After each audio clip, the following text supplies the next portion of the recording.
കർത്താവിന് മഹത്വം. ഒരിക്കൽ കൂടെ നിങ്ങളോടൊപ്പമായിരിക്കാൻ കർത്താവ് തരുന്ന അവസരത്തിനായി സ്തോത്രം ചെയ്യുന്നു. परमेश्वर की नाम की स्तुति हो, फिर एक बार आप लोगों के बीच में आने के लिए मौका दिया, इसलिए प्रभु का धन्यवाद करता हूँ. നമുക്ക് ഒരുമിച്ച് കർത്താവ് തരുന്ന ഈ പ്രത്യേക സീസണായി ദൈവത്തെ സ്തുതിക്കുന്നു. हमें मिलकर परमेश्वर देता हुआ ये खास मौसम के लिए प्रभु का धन्यवाद. ദൈവം ഈ ദിവസങ്ങളില് നമ്മളെയൊക്കെ ഓരോ കാര്യങ്ങൾ പഠിപ്പിച്ചുകൊണ്ടിരിക്കുകയാണ്. परमेश्वर इन दिनों में हम तमाम लोगों को नई बातों को सिखा रहा है. എന്നെ പഠിപ്പിച്ചുകൊണ്ടിരിക്കുന്ന ഒന്ന് രണ്ട് കാര്യങ്ങൾ നിങ്ങളോട് പറയാനാണ് ഞാൻ ഇന്ന് രാത്രിയിൽ ആഗ്രഹിക്കുന്നത്. और मुझे जो एक दो बात परमेश्वर सिखा रहा है, उन बातों को आप लोगों को बताना, आपसे बांटना चाहूंगा. അതുകൊണ്ട് എൻ്റെ ഈ പ്രസംഗം ഒരു ട്രെയിനിങ് ആണ് എനിക്ക്. അതുകൊണ്ട് നിങ്ങൾക്ക് ചിലപ്പോൾ ഒരു ഓർഡർലി ഫോമിലൊന്നും വരത്തില്ലായിരിക്കും. പിന്നെ പരിശുദ്ധാത്മ എല്ലാവരും കൂട്ടി കണക്ട് ചെയ്യുമ്പോൾ അതിന്റെ ഒരു ഓർഡർ ഉണ്ടാവുകയും ചെയ്യുമെന്ന് ഞാൻ വിശ്വസിക്കുന്നു. इसलिए मेरे लिए ये प्रचार एक प्रशासन के जैसा है, प्रशिक्षण की तरह है, लेकिन आप लोगों के लिए शायद हो सकता है क्रम के अनुसार ना हो, लेकिन विश्वास है कि पवित्र आत्मा सब कुछ भला करेगा. ആദ്യമായിട്ട് നമുക്ക് മത്തായിയുടെ സുവിശേഷം 10-ാം അധ്യായത്തിൽ ഒരു വാക്യം വായിക്കാം. प्रथम हम मत्ती का समाचार 10वां अध्याय में से एक आयत को पढ़ेंगे. അതിന്റെ 27-ാം വാക്യമാണ്. मत्ती 10 उसका 27वां आयत. ഞാൻ ഇരുട്ടത്ത് നിങ്ങളോട് പറയുന്നത് വെളിച്ചത്ത് പറവീൻ, ചെവിയിൽ പറഞ്ഞു കേൾക്കുന്നത് പുരമുകളിൽ നിന്ന് ഘോഷിപ്പീൻ. जो मैं तुमसे अंधकारों में कहता हूँ उसे उजाला में कहो, और जो कानों कान सुनते हो उसे खोटों पर से प्रचार करो. മത്തായിയുടെ സുവിശേഷം 10-ാം അധ്യായം യേശുക്രിസ്തുവിന്റെ ഒരു ട്രെയിനിങ് ആണ്. मत्ती का समाचार 10वां अध्याय यीशु मसीह का एक ट्रेनिंग है या प्रशिक्षण है. 10-ാം അധ്യായത്തിന്റെ 1-ാം വാക്യം യേശു 12 പേരെ അടുത്ത് വിളിച്ചു. 10वां अध्याय का पहला आयत, फिर उसने अपने 12 चेलों को पास बुलाया. 10-ാം അധ്യായത്തിന്റെ 5-ാം വാക്യം യേശു അവരെ അയച്ചു. 10वां अध्याय का 5वां आयत, इन 12 को यीशु ने आज्ञा देकर भेजा. അടുത്ത് വിളിച്ചു, അയച്ചു. तो पास बुलाया और भेज दिया. ഈ വിളിച്ചതിനും അയച്ചതിന്റെയും ഇടയ്ക്കുള്ള ആ പീരീഡ് ആണ് ട്രെയിനിങ് പീരീഡ്. और पास बुलाना और भेजना, उसके बीच में जो समय था वो प्रशिक्षण का समय था. അത് എത്ര സമയം ഉണ്ടായിരുന്നു എന്ന് നമുക്കറിയത്തില്ല. എന്നാണേലും വിളിച്ച് അന്നേരെ തിരിച്ചയക്കുകയല്ലായിരുന്നു. വിളിച്ചവരെ കുറെ കാര്യങ്ങൾ പഠിപ്പിച്ചു, അതിനുശേഷമാണ് തിരിച്ചു വിടുന്നത്. और वो समय कितना दीर्घ था इसका हमें जानकारी नहीं है, लेकिन उन्हें बुलाया और तुरंत नहीं भेजा, कुछ बातों को सिखाने के बाद उनको भेजा. ഇവിടെ നടക്കുന്ന ഈ ട്രെയിനിങ്ങിൽ യേശു പറയുന്നുണ്ട്, നിങ്ങളുടെ മെസ്സേജ് എന്തായിരിക്കണം, നിങ്ങളുടെ ഓഡിയൻസ് എന്തായിരിക്കണം, നിങ്ങളുടെ മെത്തേഡ് എന്തായിരിക്കണം, ഇതൊക്കെ യേശുവിടെ പഠിപ്പിക്കുന്നുണ്ട്. और ये जो प्रशिक्षण जब देते हैं तब यीशु मसीह उनको सिखाता है कि उनका प्रचार क्या होना है, उनका दर्शक कैसे होना है, इन तमाम विषयों के बारे में यीशु मसीह उन्हें बताता है.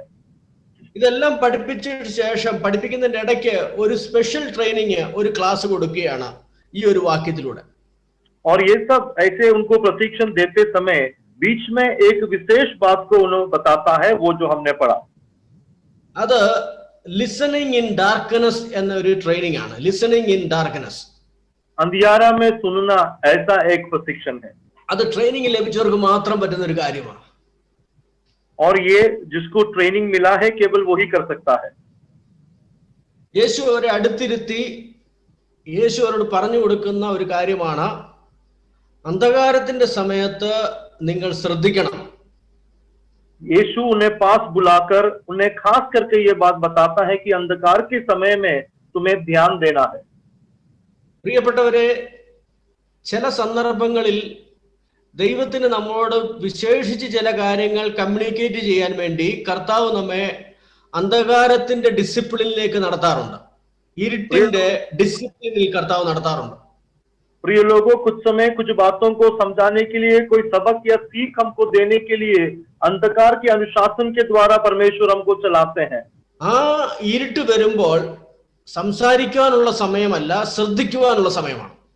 और वो अंधकार जब आता है तो हमें बात करने का समय नहीं है, सुनने का या ध्यान देने का समय है। ഇരുട്ടത്ത് നിങ്ങൾ സംസാരിക്കാൻ തുടങ്ങിയാൽ നിങ്ങൾ നിങ്ങൾ ഫാക്റ്റുകളെ അടിസ്ഥാനപ്പെടുത്തി ആയിരിക്കത്തില്ല സംസാരിക്കുന്നത്, നിങ്ങളുടെ ഇമോഷനെ അനുസരിച്ചായിരിക്കും. अंधकार में अगर आप बात करने लगोगे तो आप सत्य के अनुसार बात नहीं करेंगे, लेकिन आपकी भावनाओं के अनुसार आप बात करेंगे। നിങ്ങളുടെ മുമ്പിലുള്ള പച്ചയായിട്ടുള്ള വാസ്തവികമായിട്ടുള്ള കാര്യങ്ങളെ നിങ്ങൾ കാണാതെ ഇരിക്കുകയും നിങ്ങളുടെ മനസ്സിനെ ഭ്രമിപ്പിക്കുന്ന പേടിപ്പിക്കുന്ന പല കാര്യങ്ങൾ നിങ്ങളുടെ അനുഭവങ്ങൾ നിങ്ങളുടെ ഇമോഷനെ ബാധിച്ചിട്ട് നിങ്ങളുടെ ഫീലിംഗിലായിരിക്കും നിങ്ങൾ പല കാര്യങ്ങളും പറയുന്നത്. तो अंधकार में जब हम बात करते हैं तो जो सच है, जो वास्तविकता है, जो सत्य है, उसके अनुसार हम बात नहीं करते। उसके एवज में हमारे दिमाग पर अब जो हमको लगता है या फिर हमारी जो प्रशासन है या फिर हमने जो भावुक करता है, हमारी जो फीलिंग्स होती है, भावनाएं होती है, उसके अनुसार हम बात करने लगते हैं। അതുകൊണ്ട് പ്രിയപ്പെട്ടവരെ, ഇരുട്ട് വരുമ്പോൾ വാ തുറക്കാതെ കാതുകളെ തുറക്കുക. इसलिए मेरे प्रिय लोगों, जब अंधकार होता है तो मुंह ना खोलिए, अपने कान खोलिए। ഒരു കാര്യം കണ്ടിട്ട് പെട്ടെന്ന് കൺക്ലൂഷനിൽ എത്തണ്ട. किसी बात को देखकर जल्दी से उसके ऊपर आप न्याय नहीं करना। പെട്ടെന്ന് ചില മരണങ്ങൾ നടക്കുന്നു, പെട്ടെന്ന് ചില കാര്യങ്ങൾ നടക്കുന്നു, പെട്ടെന്ന് കാര്യങ്ങൾ കൈവിട്ടു പോകുന്നു. ഒന്നിനെ പറ്റി കൺക്ലൂഷനോട് എത്തണ്ട, കാത് കൂർപ്പിച്ച് കേൾക്കുക. जल्दी से कुछ बातें होता है, अनिष्टा बात होता है, कोई मर जाता है, कोई बात हो जाती है, इसके सब सोचकर आप जल्दी से आप किसी नतीजे पर ना पहुंचे। കാര്യം ഇരുട്ടത്ത് കർത്താവ് ചിലത് സംസാരിക്കാൻ ആഗ്രഹിക്കുന്നുണ്ട്. क्योंकि अंधकार में परमेश्वर यीशु मसीह कुछ बात करना चाहते हैं। ഞാൻ ഒരിക്കൽ ഇവിടെ ചർച്ചിൽ പറഞ്ഞിട്ടുള്ള ഒരു കാര്യമാണ്, യേശുക്രിസ്തുവിന്റെ ഒരു വിശേഷമായ ഒരു പ്രിൻസിപ്പിൾ ഉണ്ട്. അത് മർക്കോസിന്റെ സുവിശേഷം 4-ാം അധ്യായത്തിലുണ്ട്. അതിനകത്ത് എഴുതിയിരിക്കുന്ന ഇങ്ങനെയാണ്: ഉപമ കൂടാതെ അവൻ അവരോടൊന്നും സംസാരിച്ചിട്ടില്ല. പിന്നീട് ശിഷ്യന്മാർ തനിച്ചായിരിക്കുമ്പോൾ അവൻ അവർക്ക് സകലവും വ്യാഖ്യാനിച്ചു കൊടുക്കും. മർക്കോസിന്റെ സുവിശേഷം 4-ാം അധ്യായം 34-ാം വാക്യമാണത്. मैंने पहले ये बात कलीसिया में कहा है, उसको फिर एक बार दोहराना चाहूंगा। यीशु मसीह का एक खासियत है जो मरकस की सुसमाचार 4 उसके 34 में लिखा है कि यीशु मसीह ने बिना दृष्टांत के कभी उनके साथ बात नहीं किया, परंतु एकांत में वह अपने नीच चेलों को सब बातों का अर्थ बताता है। അവിടെ എഴുതിയിരിക്കുന്നത് ഇങ്ങനെയാണ്: പിന്നെ അവർ ഒറ്റയ്ക്കിരിക്കുമ്പോൾ അവൻ അവരോട് സകലവും വ്യാഖ്യാനിച്ചു കൊടുക്കും. उस आयत का 34वां आयत का दूसरा भाग, परंतु एकांत में वह अपने नीच चेलों को सब बातों का अर्थ बताता था। ഹിന്ദിയിൽ അത് വളരെ കൃത്യമാണ്. ഏകാന്ത് ഒറ്റയാകുമ്പോൾ സകലവും അവൻ അവർക്ക് വ്യാഖ്യാനിച്ചു കൊടുക്കും. तो जब वो अकेले होते थे, जब उनके अकेले वो पाए जाते थे, तब सब अर्थ को वो नीच चेलों को समझाते थे। അതുകൊണ്ട് പ്രിയപ്പെട്ടവരെ, ഇരുട്ടത്താകുമ്പോൾ, ഒറ്റയാകുമ്പോൾ, ഏകനായി എന്ന് തോന്നുമ്പോൾ, നമ്മുടെ ബുദ്ധിയും നമ്മുടെ കഴിവുകളും ഒന്നും വർക്കൗട്ട് ആകുന്നില്ല എന്ന് തോന്നുമ്പോൾ മനസ്സിലായിക്കോണം, അത് കർത്താവിന് വിശേഷമായി ഏതോ ഒന്ന് പറയാൻ വേണ്ടി കർത്താവ് നിന്നെ മാറ്റി നിർത്തുകയാണ്. तो जब हमें लगे कि हम एकांत में है, हमारा अकेलापन में हम है, अंधकार में है, और जहां पर हमारी दिमाग और हमारा शरीर काम नहीं करता, आप समझ लेना कुछ खास कार्यों को बताने के लिए परमेश्वर ने आपको अलग रखा है। ഇന്ന് രാത്രിയിൽ ഒരു ഗ്രൂപ്പിലാണ് നമ്മൾ ഇരിക്കുന്നത്. आज रात काल एक झुंड में हम बैठे हैं। ഇന്ന് യേശുക്രിസ്തു പറയുന്ന കഥകളൊക്കെ ഒരു പബ്ലിക്കിന് അത് ഗുണപാഠങ്ങളാണ്. അതിനകത്തൊരു കഥയും കഥയ്ക്കകത്തൊരു മോറൽ എലമെന്റും കാണും. എന്നാൽ ശിഷ്യന്മാർക്ക് അതൊരു ഗുണപാഠമല്ല, അത് ചില എക്സ്പ്ലനേഷൻസ് ആണ്, ചില വ്യാഖ്യാനങ്ങളാണ്. यीशु मसीह की जो कहानियां है, जो दृष्टांत है, आज समूह और समाज के लोगों के लिए वो एक सबक का कारण बनता है और उसमें नैतिकता छुपा हुआ होता है।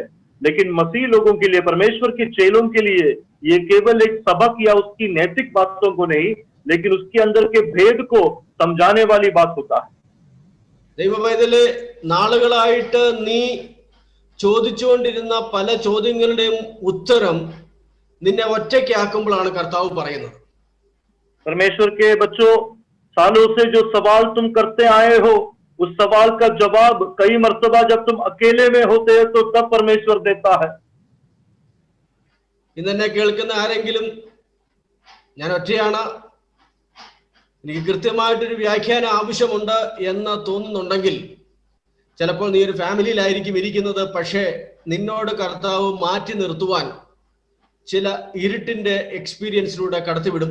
അവിടെ കർത്താവിന് ചിലത് സംസാരിക്കാൻ വേണ്ടിയാണ്. आज मुझे सुनने वाला किसी को लगता है कि तुम अकेले हो, तुम्हारा अकेलेपन है, हो सकता है तुम परिवार समेत हो लेकिन तब भी अकेला महसूस करते हो, तो याद रखो परमेश्वर तुम्हें कुछ कहने के लिए, तुमसे कुछ बात करने के लिए अंधकार की अवस्थाओं में तुम्हें भेजता है.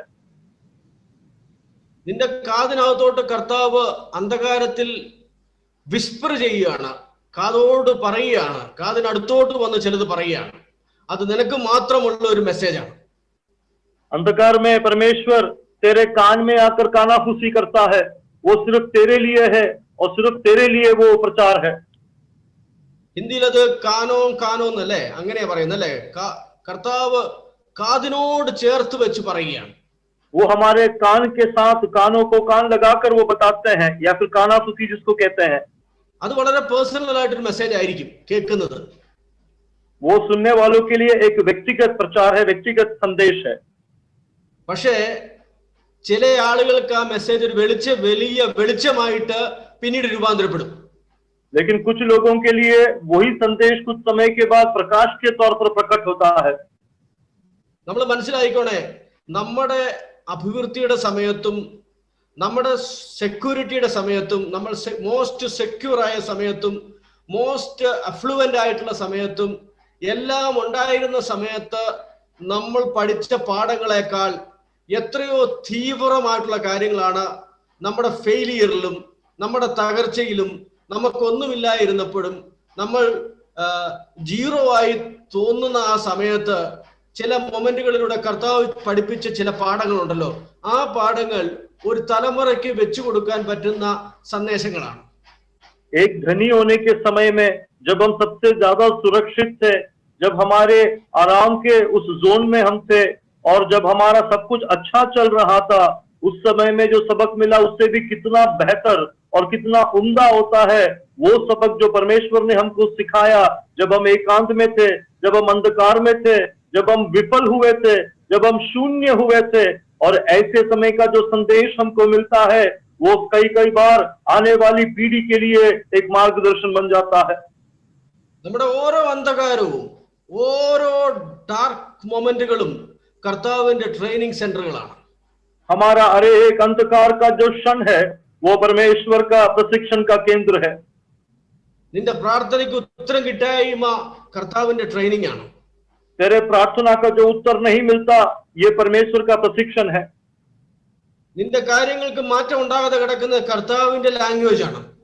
और तेरी परिस्थिति का जो बदलावट नहीं होता ये परमेश्वर की भाषा है. അന്ധകാരത്ത് അവൻ വിസ്പർ ചെയ്യും. അത് കേൾക്കണമെങ്കിൽ മറ്റുള്ള ശബ്ദങ്ങളിൽ നിന്നെല്ലാം മാറ്റി കാതിനെ കൂർപ്പിച്ച് കേൾപ്പിക്കുക. കർത്താവ് വിസ്പർ ചെയ്യും. ആ വിസ്പർ ചെയ്യുന്നത് വെളിച്ചത്ത് അത് പയ്യെ പറയാൻ വേണ്ടിയല്ല, പുരയുടെ മുകളിൽ കയറി ഉച്ചത്തിൽ ഘോഷിക്കുവാൻ അനേകർക്ക് പ്രയോജനപ്പെടുന്ന ചില സന്ദേശങ്ങളായിട്ട് മാറുവാൻ കർത്താവ് നിന്നെ ഉപയോഗിക്കാൻ ആഗ്രഹിക്കുന്നുണ്ട്. अंधकार के समय में जब परमेश्वर तेरे कानों में फुसफुसाता है, कानाफूसी करता है, उस समय में अपने कान को और मगन कर लेना ताकि उस बात को तू सुने. परमेश्वर चाहता है कि जो अंधकार में तू सुनेगा वो अपने आप में रखने के लिए नहीं, लेकिन छत के ऊपर उसको उजाले में घोषणा करने के लिए, इस तरह से तेरा इस्तेमाल करने के लिए परमेश्वर तेरी ताक में है. നീ ഒരു ജോലി ചെയ്യുന്ന ആളായിരിക്കാം, നീ ഒരു സുവിശേഷ പ്രവർത്തകനായിരിക്കാം, നീ ആരുമായിക്കൊള്ളട്ടെ, നിന്റെ അന്ധകാരത്തിൽ നീ കേട്ടിട്ടുള്ള കാര്യങ്ങളാണ് ചിലരുടെ വെളിച്ചമായിട്ട് വഴികാട്ടിയായിട്ട്. അതാണ് പുരയുടെ മുകളിൽ ഒരു ലാൻഡൽ പോലെ ഒരു വിളക്ക് പോലെ നീ നിന്ന് ഇതാണ് വഴി, ഇതാണ് ശരി എന്ന് പറഞ്ഞു കൊടുക്കത്ത രീതിയിൽ നിന്നെ ഒരു വിളക്കായിട്ട് കർത്താവ് ചില സ്ഥലങ്ങളിൽ ഉപയോഗിക്കാൻ ആഗ്രഹിക്കുന്നുണ്ട്. പക്ഷെ അതിനു മുമ്പ് ആ ട്രെയിനിങ് നൽകുന്നത് ഇരുട്ടത്താണ്.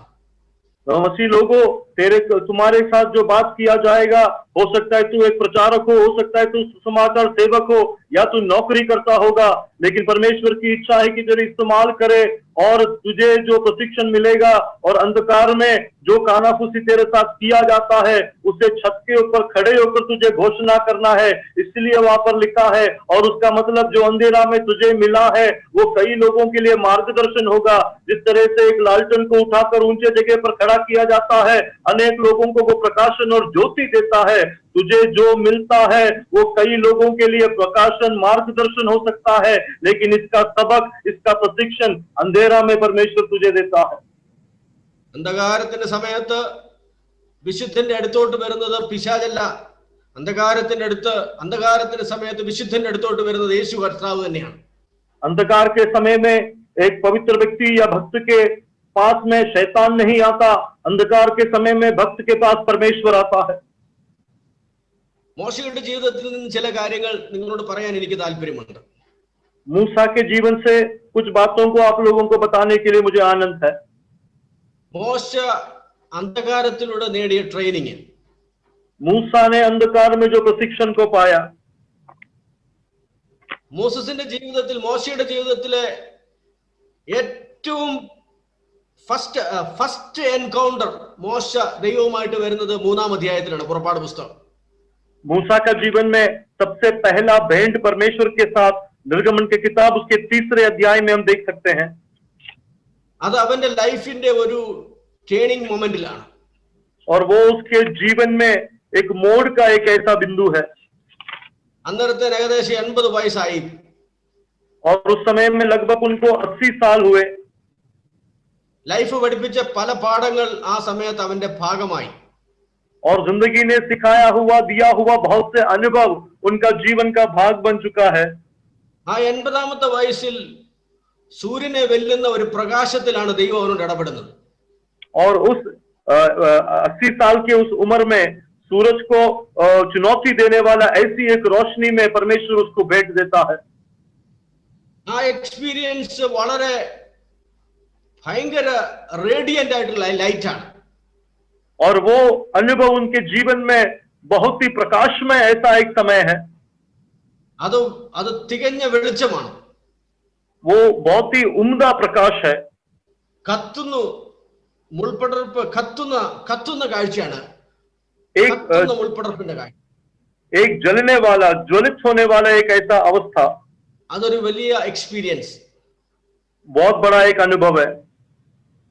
പക്ഷെ അവിടുന്ന് മോശ പിന്നെയും മുമ്പോട്ട് പോകുമ്പോൾ, वहां से मूसा जब आगे बढ़ रहा था, 19-ാം അധ്യായത്തിലേക്ക് വരുമ്പോൾ, 19वें अध्याय, निर्गमन का 19वें अध्याय में जब हम आते हैं, 19-ാം അധ്യായത്തിന്റെ 9-ാം വാക്യത്തിൽ ദൈവം പറയുകയാണ്, യഹോവ പറയുകയാണ്, മോശേ, ഇതാ ഞാൻ മേഘതമസിൽ നിന്റെ അടുക്കൽ വരുന്നു. മേഘതമസിൽ നിന്റെ അടുക്കൽ വരുന്നു. वहां पर 19वें 9 में जो आता है, वहां पर कहता है, यहोवा ने मूसा से कहा, सुन, मैं बादल के अंधियारे में होकर तेरे पास आता हूं। ഇപ്പോൾ മോശ സീനായി മലയിലല്ല, ഇപ്പോൾ ആ വലിയ ജനനദിയെ നയിച്ച് മുമ്പോട്ട് പോകുന്ന ഒരു ലീഡറാണ്. अब मूसा वो सीनाई के पर्वत पर नहीं, लेकिन बहुत ही हजारों की तादाद में लोगों का नेतृत्व कर आगे बढ़ने वाला एक व्यक्ति। അവൻ മരുഭൂമിയിലാണ്. ഇപ്പോൾ 19-ാം അധ്യായത്തിന്റെ മരുഭൂമിയാണ് അവിടെ പറയുന്നത്, സീനായി മരുഭൂമിയിൽ. वो जंगल की अवस्था में, 19वें अध्याय में वो सीनाई के जंगल में है। അവിടെ മോശയ്ക്ക് ദൈവം നൽകുന്ന വെളിപ്പാട്, അല്ലെങ്കിൽ മോശയെ ദൈവം എതിരേൽക്കുന്നത് കത്തിജ്വലിക്കുന്ന പ്രകാശത്തിലല്ല, മേഘതമസിലാണ്. തിക് ഡാർക്ക്നെസ്, തിക് ക്ലൗഡ് എന്നാണ്, തിക് ക്ലൗഡ് എന്നാണ് എഴുതിയിരിക്കുന്നത്. वहां पर यीशु मसीह को, वहां पर परमेश्वर को मूसा प्रज्वलित होने वाले या चमकने वाले वहां उस अवस्था में नहीं, लेकिन अंधियारे में या फिर काले बादल में, घना बादल जो है उसमें परमेश्वर का भेंट होता है। അവിടുന്ന് പിന്നെയും മോശ പിന്നെയും കർത്താവ് അവനെ നയിക്കുകയാണ്. പിന്നെയും സ്പിരിച്വൽ മെച്യൂരിറ്റി മിനിസ്ട്രിയൽ മച്യൂരിറ്റി, ഇതിലേക്ക് കർത്താവ് അവനെ നയിക്കുമ്പോൾ 20-ാം അധ്യായത്തിലേക്ക് വരുമ്പോൾ 20-ന്റെ 21-ാം വാക്യത്തിൽ പറയുന്നുണ്ട്, അങ്ങനെ ജനം ദൂരത്ത് നിന്ന് മോശയോ ദൈവം ഇരുന്ന ഇരുളിന് അടുത്ത് ചെന്നു. മോശയോ ദൈവം ഇരുന്ന ഇരുളിന് അടുത്ത് ചെന്നു. 20 का 21 में हम देखते हैं यहाँ पर फिर से मूसा को जो है एक सेवकाई का एक परिपक्वता या फिर एक आत्मिक परिपक्वता के ऊपर लेके जाते हुए हम 20 के 21 में पढ़ते हैं, और वे लोग तो दूर ही खड़े रहे परंतु मूसा उस घोर अंधकार में समीप गया जहां परमेश्वर था। ദൈവ പൈതലേ, ക്രിസ്തീയ ജീവിതത്തിൽ നമ്മളെ ചിലപ്പോഴൊക്കെ ചിന്തിച്ചു പോവായിരിക്കും, വെളിച്ചത്തിൽ നിന്നും അതിശക്തമായ വെളിച്ചം, അതിൽ നിന്നും അതിശക്തിയേറിയ വെളിച്ചം, ഇതിലേക്കുള്ള ഒരു ക്രിസ്തീയ യാത്ര ചെയ്യാനാണ് നമുക്കൊക്കെ താല്പര്യം. कई बार मसीह लोगों को हम सोचते हैं और हमारी इच्छा है कि एक रोशनी से अधिक रोशनी और उससे भी ज्यादा प्रज्वलित एक रोशनी, ऐसा एक आत्मिक सफर। പക്ഷെ ദൈവം നിന്നെ സ്റ്റെപ്പ് ബൈ സ്റ്റെപ്പ് മുകളിലോട്ട് കയറ്റുമ്പോൾ ഇരുട്ടിന്റെ കനം കൂടുന്നു എന്നുള്ള കാര്യം നീ തിരിച്ചറിഞ്ഞോണം. लेकिन परमेश्वर तुझे कदम कदम पर जब उन्नति पर पहुंचाता है, वहां पर अंधकार का जो है वो जो थिकनेस बढ़ता है, ये आप ध्यान देना। തുടക്കത്തിൽ കത്തിജ്വലിക്കുന്ന പ്രകാശം വളരെ വൈബ്രന്റ് സാന്നിധ്യമായിരുന്നു. കാലിലെ ചെരുപ്പ് മാറ്റിക്കോ, ഞാൻ നിന്റെ തൊട്ടു മുമ്പിൽ നിൽക്കുകയാണ് എന്നൊക്കെയായിരുന്നു കർത്താവ്. आरंभ में परमेश्वर को जो उसने भेंट पाया, एक प्रज्वलित अवस्था में, एक बहुत ही रंग बिरंगा एक अवस्था, जहां पर कहता है कि तू जहां खड़ा है वो पवित्र है, वहां से तेरा चप्पल निकाल लो। അത്രയ്ക്ക് പേഴ്സണൽ ബന്ധം, वैसा एक व्यक्तिगत रिश्ता। പക്ഷെ മുമ്പോട്ട് ചെല്ലുന്തോറും കർത്താവ് പറയാണ്, ഞാൻ മേഘത്തിലാണ്, അല്പമൊക്കെ ക്ലൗഡിയാണ് ഇനിയുള്ള നമ്മുടെ ബന്ധം. अब आगे जब पहुंचता है तो वहां पर परमेश्वर कहता है कि मैं अंधकार के बादल में हूं, अब थोड़ा बादल से भरा है हमारा रिश्ता। പക്ഷെ മുമ്പോട്ട് ചെല്ലുന്തോറുമ്പോൾ തൊട്ടാൽ പൊട്ടുന്ന, തൊട്ടാൽ കയ്യെ പറ്റുന്ന ഇരുട്ടാണ് പിന്നെ ദൈവം എന്ന് പറയുന്നത്. और आगे जो और भी घना अंधकार है, अब हाथ छूने से विस्फोट हो जाएगा, इस तरह से एक अंधकार। പക്ഷെ അവിടെയാണ് ചിലതൊക്കെ കൈമാറ്റം നടക്കുന്നത്. लेकिन वहां पर लेन देन होता है, അവിടെയാണ് ചില അധികാരങ്ങളുടെയൊക്കെ മാറ്റം നടക്കുന്നത്. वहां पर कुछ अधिकारों का बदलावट होता है, അവിടെയാണ് ചില സന്ദേശങ്ങൾ ലഭിക്കുന്നത്. वहां पर हमें संदेश मिलता है। അത് ഇരുട്ടാണ്, കുറ്റാക്കൂരിട്ടാണ്, ഒന്നും കാണാതെ ദൈവത്തെ വിശ്വസിക്കുന്ന വിശ്വാസമാണത്. और वो अति अंधकार का समय है, बिना कुछ देखे परमेश्वर को आंख मूंद कर विश्वास करने की एक अवस्था। ഏർലി പീരീഡിൽ ഫെയ്ത്ത് എന്ന് പറയുന്നത് ചില സിസ്റ്റങ്ങളുടെ ബിലീഫായിട്ട് നമുക്ക് തോന്നിയിട്ടുണ്ട്. पहले जमाने में हम देखते हैं विश्वास का मतलब एक प्रकार, एक प्रणाली, किसी बात पर विश्वास करना। വിശ്വാസിയാണെങ്കിൽ 1 2 3 4 എന്ന് പറയുന്ന ചില ഫോർമുലകളായിരുന്നത്. अगर विश्वासी है तो 1 2 3 4 ऐसे कार्यों को आपको मानना है, अंगीकार करना है, ऐसा था। പക്ഷെ മുമ്പോട്ട് പോയപ്പോൾ നീ തിരിച്ചറിഞ്ഞു, faith is nothing but trust. Trust മാത്രമാണ് വിശ്വാസം എന്ന് പറയുന്നത്, ആശ്രയം മാത്രമാണ് വിശ്വാസം. लेकिन जिस तरह से आप आगे बढ़ते गए, आपने समझ लिया कि फेथ या बिलीफ का मतलब है, विश्वास का मतलब है भरोसा करना, आश्रय करना। ഒന്നും കാണാൻ പറ്റത്തില്ല, कुछ नहीं दिखता, അന്ധകാരമാണ്, घोर अंधकार है। പഠിച്ചു വെച്ച ദൈവശാസ്ത്രം, മനസ്സിലാക്കി വെച്ച കാര്യങ്ങൾ, ഇതുവരെ അനുഭവത്തിലൂടെ ചിന്തിച്ചുകൊണ്ടിരുന്ന കാര്യങ്ങൾ, അവയെല്ലാം അങ്ങ് മാറിയിട്ട് അവയൊന്നുമില്ലാതെ ദൈവത്തെ തിരിച്ചറിയുന്ന ആ ഭയങ്കരമായ അറിവ്. धर्मशास्त्र के बारे में जो सीखा, परमेश्वर के इतिहास के बारे में जो जान लिया, जो अनुभव हमने लिया, ये सब जहां शून्य हो जाता है, सिर्फ परमेश्वर का भरोसा और विश्वास रह जाता है। നമ്മുടെ ഫോർമുലകളൊക്കെ തെറ്റുന്ന ഒരു കാലത്താണ് നാം ആയിരിക്കുന്നത്. और हमारे सारे हिसाब गलत हो, ऐसा एक जमाने में हम है। ഈ ദിവസങ്ങളിൽ ഒത്തിരി പേര് ഒന്നിനു പുറകെ ഒന്നായിട്ടൊക്കെ പോയപ്പോൾ പല ചോദ്യങ്ങൾ പല വശത്തുനിന്നും കേട്ടു. इन दिनों में बहुत से लोग एक के बाद एक ऐसी एक प्रणाली की तरह जब हट गए, बहुत सवाल आया। പക്ഷെ എന്നോട് കർത്താവ് പഠിപ്പിച്ചൊരു കാര്യം ഞാൻ പറയട്ടെ. लेकिन परमेश्वर ने जो मुझे सिखाया, मैं वो बताना चाहूंगा। പോയവരൊക്കെ പോയി, അവരൊക്കെ അവരുടെ ഓട്ടം തികച്ചപ്പുറത്ത് പോയി. जो गए हैं वो सब चले गए, वो अपनी दौड़ को पूरी करके उस पार पहुंचे हैं അവരപ്പുറം ചെന്നെന്നുള്ള നല്ല ഉറപ്പുണ്ട്. और वो उस पार पहुंचे हैं, इसका पुष्टि भी है. എല്ലാവരുടെയും കാര്യമല്ലെങ്കിലും നമ്മൾ സ്നേഹിച്ച പല ആളുകളുടെയും കാര്യം നമുക്കറിയാം. അവരവരുടെ ഓട്ടം അക്കരെ എത്തിച്ചു, അവരപ്പുറം കയറി. सब लोग के बारे में तो नहीं जानते, लेकिन कुछ लोग जो हमारे जान पहचान के थे, हम जानते हैं, वो तो अपनी दौड़ को लगाकर उस पार चले गए हैं. എന്തുകൊണ്ട് അവർ പോയി എന്നുള്ളതല്ല ചോദ്യം, എന്തിന് നീ ഇവിടെ ആയിരിക്കുന്നു എന്നുള്ളതാണ് ചോദ്യം. वो क्यों चले गए ये सवाल नहीं है, हम क्यों बचे हैं ये सवाल है. നീ എന്തുകൊണ്ട് പോയില്ല, നിന്നെ എന്തുകൊണ്ട് കൊണ്ടുപോയില്ല? तू क्यों नहीं गया, तुझे क्यों नहीं ले गया. എന്തുകൊണ്ട് അവർ പോയി, എന്തുകൊണ്ട് അങ്ങനെ പറ്റി എന്ന് ചോദിച്ച നീ ഇനിയും ഇരിക്കാതെ നീ ചിന്തിക്കാൻ തുടങ്ങണം, എന്തിനാണ് നീ ഇനി ഇവിടെ ഇരിക്കുന്നത്? वो क्यों चले गए, क्यों वो गए, ये सोचकर बैठने के लिए नहीं, लेकिन अब सोचना है मैं क्यों नहीं गया, मैं यहाँ पर शेष क्यों हूं. യേശു ഒരിക്കൽ ശിഷ്യന്മാരോട് പറഞ്ഞു, ഞാൻ പോകുന്ന സ്ഥലത്തോട്ടുള്ള വഴി ഞാൻ പോവുകയാണ് എന്ന് പറഞ്ഞപ്പോൾ കൂടെ നിന്നൊരാൾ പറഞ്ഞു, നീ എങ്ങോട്ടാ പോകുന്നു ഞങ്ങൾക്ക് അറിയത്തില്ല. यीशु मसीह ने एक बार चेलों को कहा, मैं अब जा रहा हूं, आगे का जो रास्ता है मुश्किल का है. चेलों में से एक ने पूछा, तू कहां जा रहा है, हमें नहीं पता. നീ എങ്ങോട്ടാ പോകുന്നു ഞങ്ങൾക്ക് അറിയാമല്ലോ, പിന്നെ എങ്ങനെ വഴി അറിയും? तू जहां जा रहा है हम नहीं जानते, फिर मार्ग कैसे जानेंगे. ഇന്നത്തെ ചോദ്യം വളരെ വ്യക്തമാണ് പ്രിയപ്പെട്ടവരെ. നിനക്കറിയാമോ നീ എങ്ങോട്ടാ പോകുന്നെന്ന്? നിനക്കറിയാമോ നീ എന്തിനാണ് ഭൂമിയിൽ ഇനിയുള്ള സമയം എന്തിനാണ് നിനക്കറിയാമോ? आज का सवाल बड़ा स्पष्ट है. क्या तू जानता है तू कहां जा रहा है? क्या तू जानता है क्यों तू इस संसार में अभी शेष है? പ്രായമുള്ള ചിലർ പറയും, പെങ്കൊച്ചിനെ കൊണ്ട് ഒന്ന് കെട്ടിച്ചു കഴിഞ്ഞാൽ പിന്നെ അങ്ങ് പോയാലും കുഴപ്പമില്ലായിരുന്നു. जो बुजुर्ग है वो कहते हैं कि अगर लड़की का ब्याह कर देता तो आराम से जा पाते. രണ്ടുപേർക്കൂടെ ഒരു ജോലി കിട്ടിക്കഴിഞ്ഞാൽ പിന്നെ ആശ്വാസമായിരുന്നു. दोनों बच्चों को अगर नौकरी मिल जाती तो थोड़ा शांति मिलता. പഴയ വണ്ടി ഒന്ന് മാറാമെങ്കിൽ കുറച്ചുകൂടെ നല്ല. ഇതൊക്കെയാണോ നമ്മുടെ പർപ്പസ്? ഇതാണോ, ഇതിനു വേണ്ടിയാണോ നമ്മൾ ഇനി ഭൂമി ബാക്കിയിരിക്കുന്നത്? അതോ വേറെ വല്ല കാര്യങ്ങൾ തികയ്ക്കാനുണ്ടോ? पुराना गाड़ी बदल दिया होता तो थोड़ा अच्छा लगता. क्या ये हमारी उद्देश्य है? क्या केवल यही बातें हमको करना बाकी रह गया है?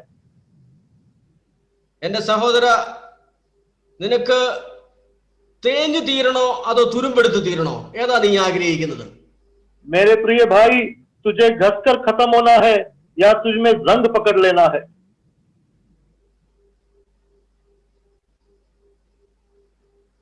ഗോതമ്പ് മണിക്ക് രണ്ട് ചോയ്സ് ഉണ്ട് കേട്ടോ, രണ്ട് ചോയ്സ്. ഗോതമ്പ് മണിയുടെ മുമ്പിലുള്ള രണ്ട് ചോയ്സ്. गेहूं का दाना, उसके सामने दो विकल्प है. ഞാൻ മിക്കവാറും ആൾക്കാരോട് പറയാറുള്ള കാര്യമാണ്, രണ്ട് ചോയ്സ് ഉണ്ട് ഗോതമ്പ് മണിക്ക്.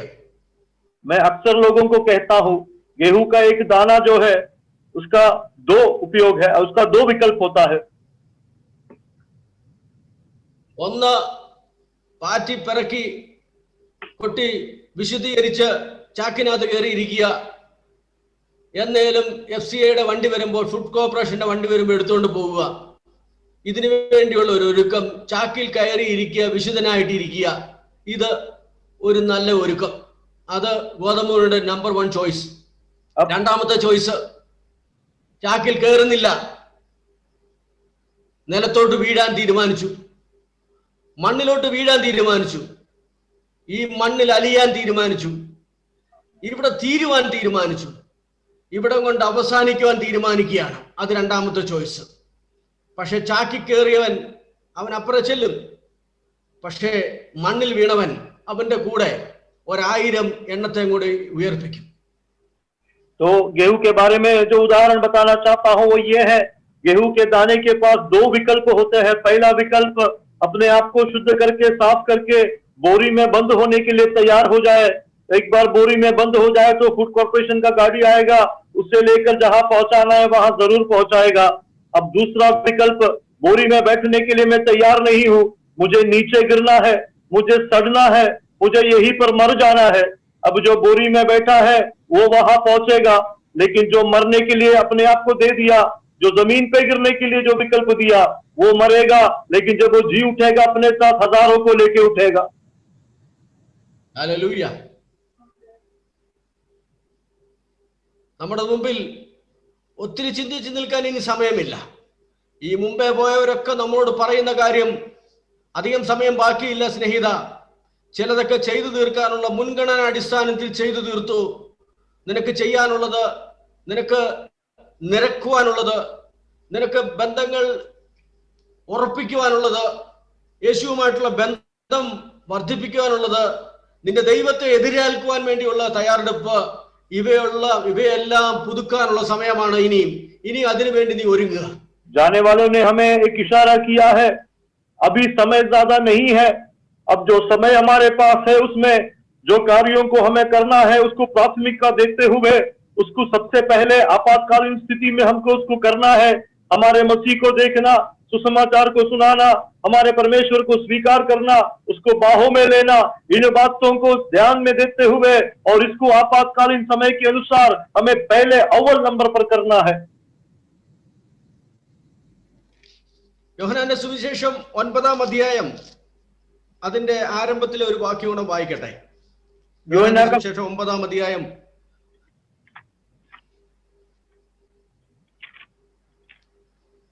യോഹന്നാ का सुसमाचार 2-ാം വാക്യം.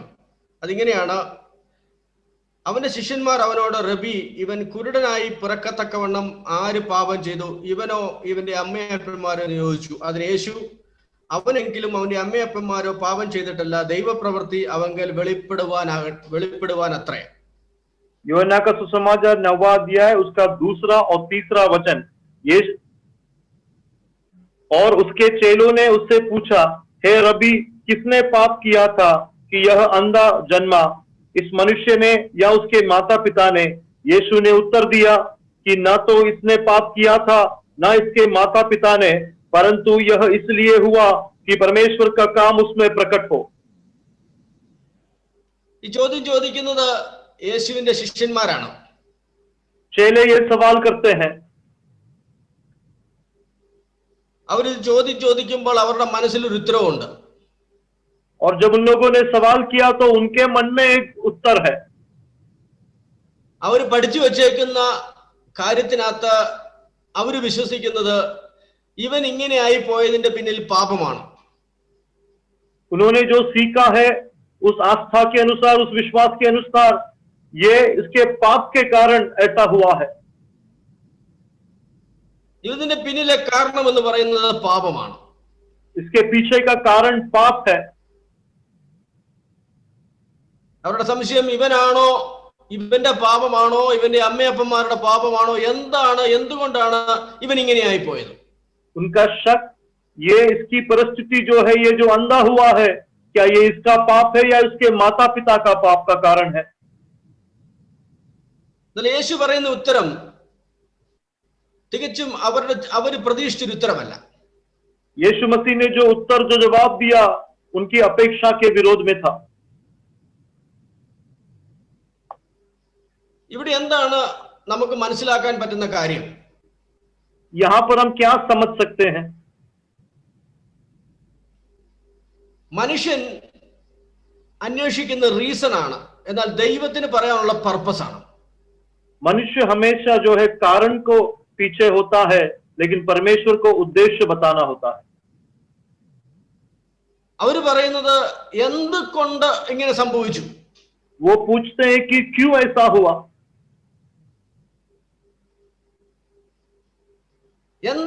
എന്തുകൊണ്ടാണ് ഇങ്ങനെയൊക്കെ? क्यों इस तरह, क्यों ऐसा, क्यों ये हुआ? ഇവൻ എന്തുകൊണ്ടാണ് കണ്ണ് കാണാൻ മേലാത്തവനായി പോയത്? ഇവൻ എന്തുകൊണ്ടാണ് ചെവി കേൾക്കാൻ മേലാത്തവനായി പോയത്? ഇവൻ എന്തുകൊണ്ടാണ് ഇങ്ങനെയായി പോയത്? ഇവൻ എന്തുകൊണ്ടാണ് ഹൈപ്പറായി പോയത്? ഇവൻ എന്തുകൊണ്ടാണ് ശരിയായ ഒരു ബുദ്ധിയില്ലാതെ ആയി പോയത്? ഇവൻ എന്തുകൊണ്ടാണ് ഇങ്ങനെയായി പോയത്? ഇതാണ് മനുഷ്യൻ അന്വേഷിക്കുന്ന കാരണം. क्यों ये अंधा हुआ, क्यों ये बहरा हुआ, या क्यों ये हाइपर है, क्यों ये गुस्सेला है, या क्यों ये फलाना हुआ? ऐसा मनुष्य सवाल करते हैं। യേശു കർത്താവ് അങ്ങനെയുള്ളവരോട് പറയുവാണ്, റീസന്റെ പുറകെ നീ പോകാതെ പർപ്പസിന്റെ പുറകെ പോ. ऐसे सवाल करने वालों से यीशु मसीह कहता है, तू कारणों के पीछे मत जा, उसका उद्देश्य के पीछे जा। ആ റീസണൊക്കെ നീ എനിക്കങ്ങ് വിട്ടേക്ക്. वो कारण तो मेरे लिए छोड़ दे। ഇതിന്റെ പുറകെ പോയി കണ്ടുപിടിക്കാൻ നിനക്ക് പറ്റത്തില്ല. ഇതിന്റെ പുറകെ പോകുന്ന കാര്യമല്ല, ഇതിന്റെ മുമ്പേ നീ പോകണം. इसके पीछे ഐ ഹാവ് जाकर എ പർപ്പസ്. എനിക്ക് ഇതിനകത്തൊരു ഉദ്ദേശമുണ്ട്. इसके पीछे जाकर तू कुछ ढूंढ नहीं सकता, तू इसके पीछे मत जा, तू उसके आगे जा, मुझे इसके पीछे एक उद्देश्य है। നമ്മുടെ ജീവിതത്തിൽ വരുന്ന പ്രതിസന്ധികളുടെ മധ്യത്തിൽ പരാജയമായിക്കൊള്ളട്ടെ, കുട്ടികളുടെ വിദ്യാഭ്യാസമായിക്കൊള്ളട്ടെ, കുട്ടികളുടെ ആരോഗ്യമായിക്കൊള്ളട്ടെ, അവരുടെ വളർച്ചയായിക്കൊള്ളട്ടെ, എന്തുമായിക്കൊള്ളട്ടെ, ചില റീസൺസ് ഒക്കെ അന്വേഷിച്ച് നീ ഇരിക്കുവാണെങ്കിൽ നീ മടുത്തു പോകും സ്നേഹിത. റീസൺ അല്ല അവിടെ വലുത്, ഒരു പർപ്പസ് ഉണ്ട്. അത് നിന്നോട് പറയുന്നത് ദൈവം തമ്പുരാനാണ്. मसीह लोगों, हमारे जीवन के मुश्किल समय में और हमारे जीवन में जो भी तकलीफ और क्लेश का हम सामना करते हैं, वो चाहे निजी जीवन में हो, बच्चों के जीवन में हो, उनकी पढ़ाई का विषय में क्यों ना हो, या उनके स्वास्थ्य के विषय में क्यों ना हो, या और कोई भी विषय क्यों ना हो, परमेश्वर कहता है कि उसके कारणों के पीछे हमको नहीं जाना है, वो उद्देश्य को हमको देखना है, और वो उद्देश्य हमको परमेश्वर बताता है। എന്തുകൊണ്ടാണ് എനിക്ക് മാത്രം ഈ ശക്തിയേറിയ മൈഗ്രെയിൻ? എന്തുകൊണ്ടാണ് എൻ്റെ വീട്ടിൽ മാത്രം ഇങ്ങനെ ഒരു കുഞ്ഞ്? എന്തുകൊണ്ടാണ് എൻ്റെ വീട്ടിൽ മാത്രം ഇങ്ങനെ ഒരു കാര്യം നടക്കുന്നത്? ഇതിന്റെ പിന്നാലെ നീ റീസൺ അന്വേഷിച്ചിരിക്കുകയാണെങ്കിൽ നീ പെട്ടുപോകും. റീസൺ അല്ല, there is a purpose. അതാണ് യേശു ക്രിസ്തു പറഞ്ഞു തരുന്നത്. ഇവൻ ഇങ്ങനെ ആയതിൽ എനിക്കൊരു ഉദ്ദേശമുണ്ട്, അല്ലെങ്കിൽ ഇവനെ ഇങ്ങനെ ആക്കിയതിന്റെ പിന്നിൽ ഞാൻ തന്നെയാണ്. क्यों मेरा घर में या मुझे इतनी बड़ी सरदर्द है, क्यों मेरे घर में ये समस्या है, क्यों ऐसा हो रहा है, ये सवाल तू करते रहेगा तो तू फंस जाएगा, कहीं नहीं पहुंचेगा। परमेश्वर कहता है कि इसके पीछे एक उद्देश्य है, एक कारण है, इसलिए ये कारण केवल परमेश्वर बता सकता है। तू कारणों के पीछे मत भाग। ചാൾസ് സ്റ്റാൻലി എഴുതിയ ഒരു പുസ്തകത്തിൽ അദ്ദേഹം ഒരു കഥ പറയുന്നുണ്ട്. അത് ബാത്മോർ എന്ന് പറയുന്ന ഒരു ദൈവദാസന്റെ കഥയാണ്. ബാത്മോർ चार्ल्स स्टैनली का एक किताब है जिसमें उसने बातमोर नाम प्रभु के दास का एक कहानी लिखा है। ബാത്മോർ ഒരിക്കൽ അദ്ദേഹം ബൈബിൾ സ്റ്റഡി എടുക്കുന്ന ദൈവദാസനായിരുന്നു. അദ്ദേഹം ബൈബിൾ ക്ലാസ്സുകളാണ് അദ്ദേഹം എടുത്തുകൊണ്ടിരുന്നത്. बातमोर जो है बाइबल का अध्ययन कराने वाला, बाइबल सिखाने वाला एक प्रभु का दास था। അദ്ദേഹം ഒരിക്കൽ ഒരു ദൈവസഭയിൽ ബൈബിൾ ക്ലാസ് എടുക്കുകയാണ്. ഒരാഴ്ചയായിട്ട് ബൈബിൾ ക്ലാസ് എടുക്കുകയാണ്. एक बार एक कलीसिया में एक हफ्ते से वो बाइबल को सिखा रहे थे। അതൊരു പുതിയ പ്രവർത്തനമല്ല. ഒത്തിരി നാളായിട്ടൊരു ദൈവദാസൻ അവിടെ പ്രവർത്തിക്കുന്നു. കാര്യമായിട്ടൊന്നും റിസൾട്ട് ഇല്ല. വളരെ കുറച്ച് ആളുകൾ മാത്രമേ ഉള്ളൂ. അങ്ങനെയുള്ള ഒരു ചർച്ചാണ്. ആ ചർച്ചിലാണ് അദ്ദേഹം ബൈബിൾ ക്ലാസ് എടുക്കുന്നത്. बहुत सालों से वो कलीसिया वहां पर है, लेकिन बहुत नए लोग नहीं आते, बस थोड़े बहुत कुछ लोग हैं, और उन लोगों के लिए वहां पर वो बाइबल का क्लास ले रहे थे। എന്നാൽ വളരെ സിൻസിയർ ആയിട്ടുള്ള ദൈവദാസനാണ് അവിടെ പ്രവർത്തിക്കുന്നത്. വളരെ ആത്മാർത്ഥമായിട്ട് പ്രാർത്ഥിക്കുകയും വളരെ ആത്മാർത്ഥമായിട്ട് അധ്വാനിക്കുകയും ചെയ്യുന്ന ഒരു ദൈവദാസനാണ്. പക്ഷേ റിസൾട്ട് ഇല്ല അവിടെ. बहुत ही विश्वास योग्यता से काम करने वाला प्रभु का एक दास था वहां पर, बहुत ही उम्दा सेवकाई करने वाला, लेकिन कोई परिणाम नहीं। ആ ദിവസങ്ങളിൽ ഈ അവിടുത്തെ പാസ്റ്ററുടെ വൈഫ് പ്രഗ്നന്റ് ആണ്. അവര് ഒരു കുഞ്ഞിനെ പ്രതീക്ഷിക്കുന്നുണ്ട് ആ ആഴ്ചയിൽ. അതുകൊണ്ട് ചില കോംപ്ലിക്കേഷൻസ് ഒക്കെ ഉള്ളതുകൊണ്ട് ഇടയ്ക്കിടയ്ക്ക് ഒരു ബൈബിൾ ക്ലാസ്സിൽ വരുന്നില്ല. ചിലപ്പോൾ ഇവർക്ക് ഹോസ്പിറ്റലിൽ പോകണം. അങ്ങനെയുള്ള ഒരു കാര്യങ്ങളൊക്കെ ആയിട്ട് ആ പാസ്റ്ററും അല്പമല്ലാത്ത ഡിസ്റ്റർബ്ഡ് ആണ്. और इन दिनों में वहां का जो पासवान थे, उनकी पत्नी जो थी, धर्म पत्नी जो थी, वो गर्भवती थी, और उसको उसी समय में उनका ड्यू डेट था, इसलिए उनको अस्पताल वगैरह जाना पड़ता था। थोड़ा कॉम्प्लिकेशन था, इसलिए हर रोज वो बाइबल स्टडी में आ नहीं सकते थे। वो पासवान भी थोड़ा डिस्टर्ब थे।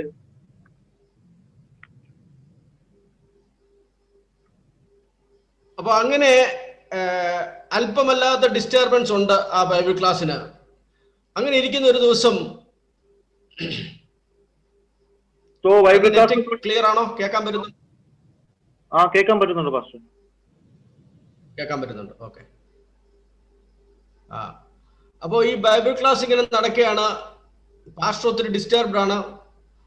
ആ ബൈബിൾ ക്ലാസ് തീരുന്ന അന്ന് വൈകുന്നേര സമയത്ത് പാസ്റ്റർ ഒത്തിരി പാനിക്കാണ്. അദ്ദേഹം ഭയങ്കരമായിട്ട് വേർത്ത് ആകെ ഒത്തിരി ആങ്സൈറ്റിയും വെപ്രാളവും ഒക്കെ ആയിട്ട് അദ്ദേഹം വന്ന ക്ലാസ്സിൽ പുറകെ ഇരുന്ന ഉടനെ അദ്ദേഹം ഒട്ടും കേൾക്കുന്നില്ല.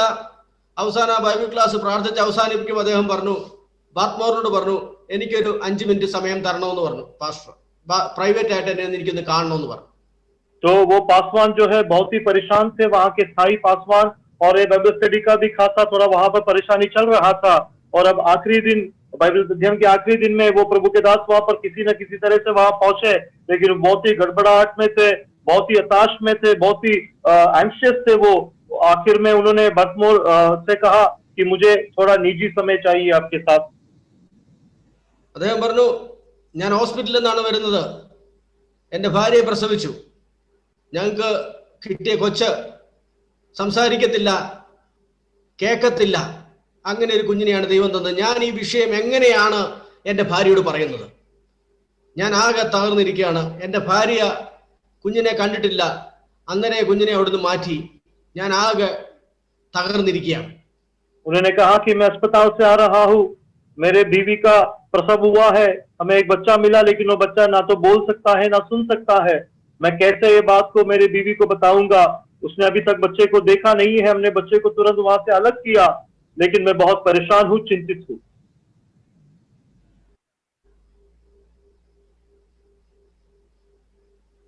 അപ്പൊ പാസ്റ്റർ പറയുക, നീ എല്ലാ ദിവസവും വിശ്വസിക്കുന്നുണ്ടോ? പുറപ്പാട് പുസ്തകം 4-ാം അധ്യായം 11-ാം വാക്യം നീ വിശ്വസിക്കുന്നുണ്ടോ? പുറപ്പാട് പുസ്തകം 4-ാം അധ്യായം 11-ാം വാക്യം നീ വിശ്വസിക്കുന്നുണ്ടോ? तो वो पास्टर ने पूछा कि निर्गमन का किताब 4:11 तू विश्वास करता है? വിശ്വസിക്കുന്നു. उसने कहा विश्वास करता हूँ। അങ്ങനെയെങ്കിൽ അത് നിനക്കുള്ള ആലോചനയാണ്. ऐसा है तो वो तेरे लिए एक संदेश है। ഊമനെയും ബദിരനെയും ആരാണ് സൃഷ്ടിച്ചത്? ഞാനല്ലയോ അവനെ ഉണ്ടാക്കിയത്? मुख्य को और अंधे को किसने बनाया? मैंने उसे बनाया है। മൂകനും ബദിരനും അന്ധനും ഒന്നും ഉണ്ടായിപ്പോയതല്ല, അത് സയൻസ് പറയും. പക്ഷേ വചനം പറയുന്നത് ഞാനാണ് അവനെ ഉണ്ടാക്കിയത്. बहरा और अंधेरा ऐसा बना नहीं है, वो शास्त्र कहता है, लेकिन परमेश्वर कहता है दोनों ही को मैंने सृजा है। ഞാനാണ് അവനെ ഉണ്ടാക്കിയത്, मैंने उन्हें बनाया है। പ്രിയപ്പെട്ടവരെ, ചില സമയത്ത് ഇങ്ങനെയുള്ള ചോദ്യങ്ങളുടെ മുമ്പിൽ നമ്മൾ വന്നു പെടുമ്പോൾ ദൈവജനം നൽകുന്ന ആ ദൈവിക സന്ദേശം എന്ന് പറഞ്ഞ വ്യത്യാസമാണ്. അദ്ദേഹം ബാത്മോർ ആ ദേവദാസനോട് പറഞ്ഞു, ഞാൻ നിനക്ക് വേണ്ടി പ്രാർത്ഥിക്കാൻ പോവുകയാണ്, നീ പോയി നിന്റെ ഭാര്യയോട് ഈ കാര്യം പോയി പറയാൻ പറഞ്ഞു. जो संदेश हमको मिलता है वो इस तरह का हो सकता है। बातमोर ने उनसे कहा कि मैं तेरे लिए प्रार्थना करूंगा, तू जाकर अपने पत्नी से ये समाचार सुना दे। പോയി അദ്ദേഹം പറഞ്ഞപ്പോൾ ആ സഹോദരി ഒത്തിരി പൊട്ടിക്കരഞ്ഞു, ഒത്തിരി വിഷമിച്ച് കരഞ്ഞു. जब उन्होंने वो समाचार अपनी पत्नी को बताया तो वो बहुत फूट फूट कर रोने लगी। പക്ഷെ പിന്നീട് അവർ രണ്ടുപേരും കൈ കോർത്ത്, അവർ രണ്ടുപേരും കർത്താവിനെ രക്ഷകനായി സ്വീകരിച്ചവരെ രണ്ടുപേരും കൈകൾ കൊടുത്തു പിടിച്ച് അവർ പ്രാർത്ഥിച്ചു. അതിനുശേഷം അവരുടെ അമ്മയോട് വിളിച്ചു പറഞ്ഞു, ദൈവം ഞങ്ങൾക്ക് ഒരു വിശേഷമായ കുട്ടിയെയാണ് തന്നേക്കുന്നത് എന്ന് പറഞ്ഞു. और वो दोनों ने थोड़ी देर के बाद हाथ पकड़कर प्रार्थना किया, और उसके बाद उन्होंने उनके माँ को बुलाकर बोला, परमेश्वर ने हमको एक खास बच्चा दिया है। ആ ഹോസ്പിറ്റലില് ഒരു ഹെഡ് സൂപ്രണ്ട് നേഴ്സ് ഉണ്ടായിരുന്നു. അവര് രക്ഷിക്കപ്പെട്ടവരല്ല, അവർ ദൈവത്തിൽ വിശ്വസിക്കുന്നവരല്ല.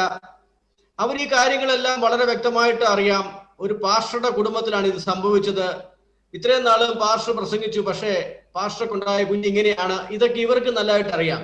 ഇവര് ദൈവവുമായിട്ട് യാതൊരു ബന്ധമില്ലാത്തൊരു സ്ത്രീയാണ് അവര്. ആ സഹോദരി ഈ പാസ്റ്ററുടെ വൈഫ് ഫോൺ വിളിച്ച് പറയുന്ന സന്ദേശം അവര് ഓവർ ഹിയർ ചെയ്തു. तो उस अस्पताल में एक नर्स थी, जो हेड नर्स थी, सुपरिटेंडेंट ऑफ नर्स थी। वो विश्वासी नहीं थी, परमेश्वर में विश्वास नहीं करती थी, लेकिन वो जानती थी कि ये पासवान है, और उससे ये सोचा कि ऐसा प्रचार करने वाला व्यक्ति के घर में, परिवार में ऐसा बच्चे का जन्म हुआ है। और उसने, जो पासवान की पत्नी ने जो अपने माँ को बुलाकर फोन से बात किया, उसको इसने सुन लिया। ദൈവം നന്മകളൊക്കെയും അനുഗ്രഹങ്ങളും പെർഫെക്റ്റ് ആയിട്ടുള്ള കാര്യങ്ങളും മാത്രം തരുന്ന ദൈവം, ഇങ്ങനെയും ദൈവം ഉണ്ടോ? ഇങ്ങനെയൊക്കെയുള്ള ഒരു ചിന്ത ഇവരുടെ മനസ്സിലോട്ട് വന്നു. तो परमेश्वर जो आशीष और केवल उम्दे बातों को देने वाला, क्या ऐसा दुख देने वाला भी परमेश्वर है? നിങ്ങൾക്കറിയാമോ, ഞാൻ കഥ ചുരുക്കമായിട്ട് പറയാം. അതിനുശേഷം നടന്നത് എന്താണെന്ന് ചോദിച്ചാൽ, നെക്സ്റ്റ് സൺഡേ ആ പാസ്റ്റർ ആ ചർച്ചിൽ ചെന്നു. നോർമലായിട്ടുള്ള ആരാധനയ്ക്ക് വേണ്ടിയാണ് ചെന്നത്. 6-7 പേരും പ്രതീക്ഷിക്കുന്ന ഒരു ഓഡിയൻസിനെയാണ് അദ്ദേഹം പ്രതീക്ഷിക്കുന്നത്. അന്ന് ചെന്നപ്പോൾ ആ ഹോസ്പിറ്റലിലെ 70 നേഴ്സസ് അവർ ആ ചർച്ചിൽ അറ്റൻഡ് ചെയ്യാൻ ചെന്നു. ചർച്ചിൽ അറ്റൻഡ് ചെയ്തത് മാത്രമല്ല, പാസ്റ്റർ അവസാനം ഒരു ഓർഡർ കോൾ കൊടുത്തു. ആ ഓർഡർ കോൾ കൊടുത്തപ്പോൾ 34 ആളുകൾ യേശുക്രിസ്തുവിനെ രക്ഷകനായിട്ട് സ്വീകരിച്ചു. ഇതാണ് ബാർട്ട്മോർ പറയുന്നത്. संक्षेप में वो कहानी को बताता हूँ. उसके बाद जो हुआ, अगले हफ्ते साधारण रीति से आराधना के लिए प्रभु के दास वहां पर पहुंचा.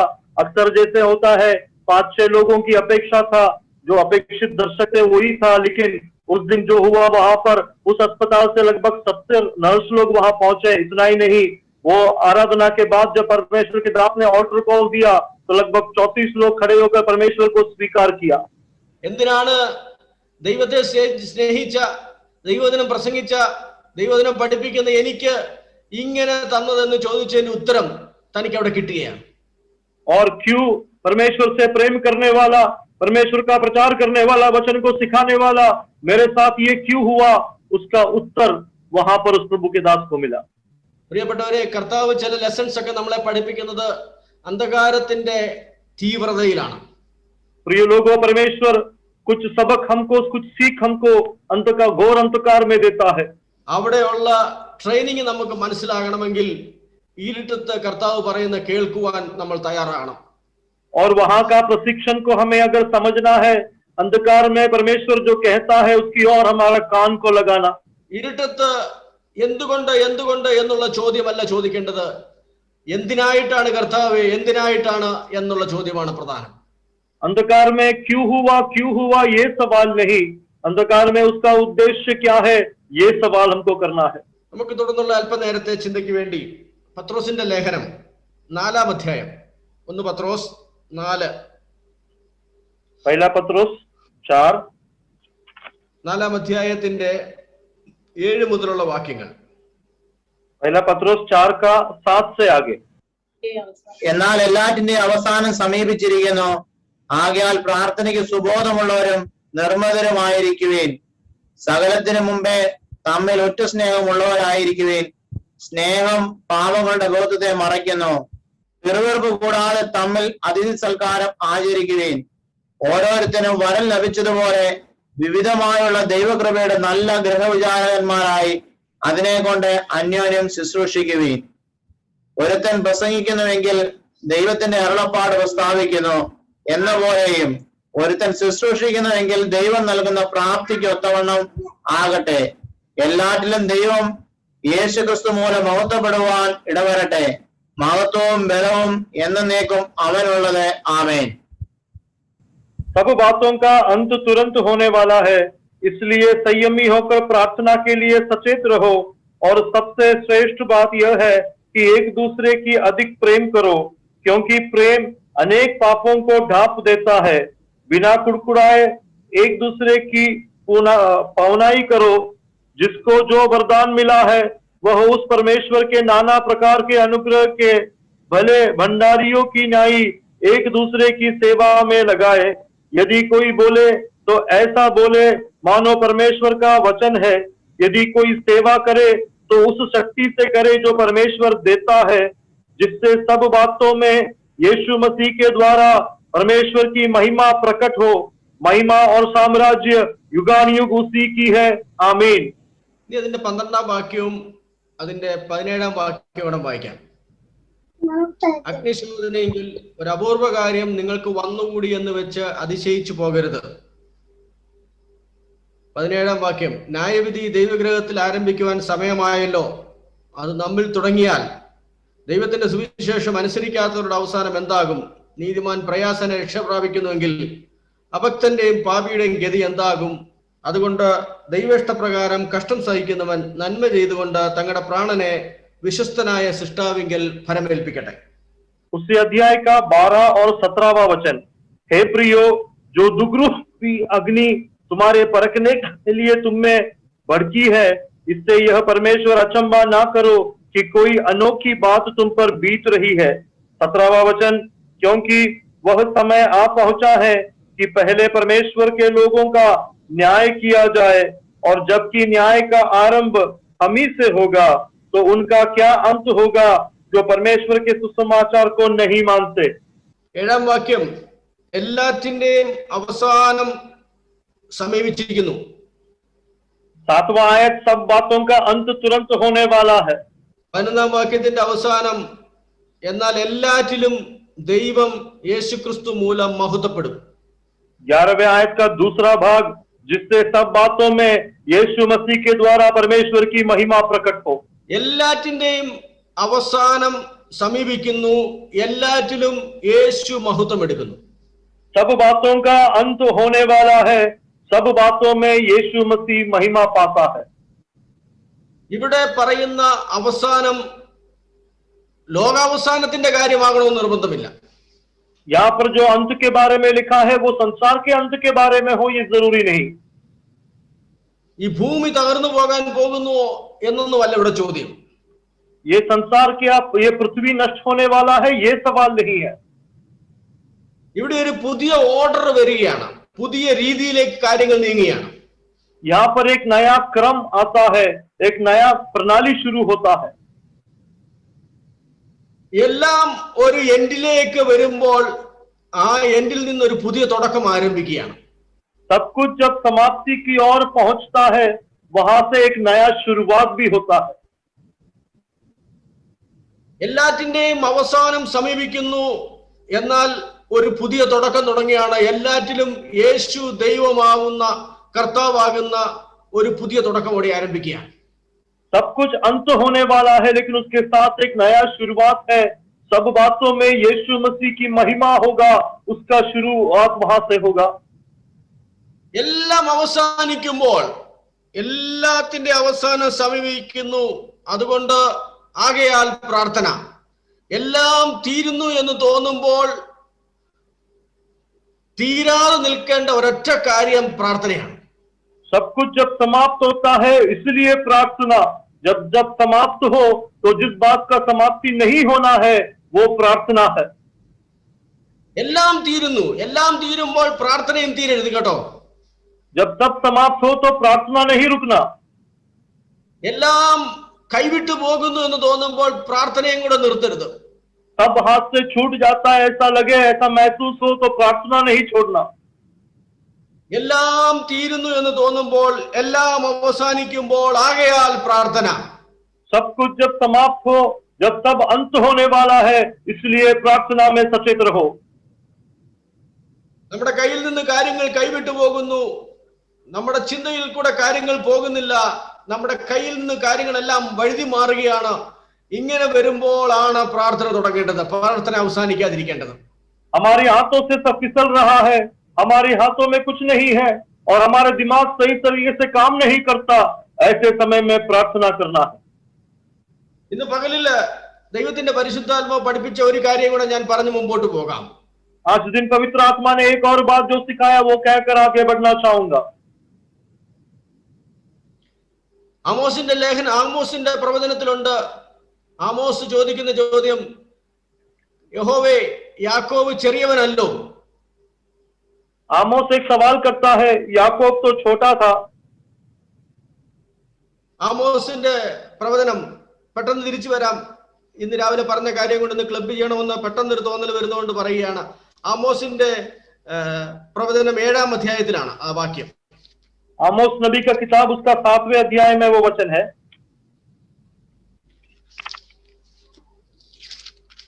അവിടെ ഒരു 3 പ്രാവശ്യം ആമോസ് പറയുന്ന 1-ാം അധ്യായം തൊട്ട് 7-ാം അധ്യായത്തിന്റെ 1-ാം വാക്യം തൊട്ട് വായിക്കുമ്പോൾ നമുക്കറിയാം.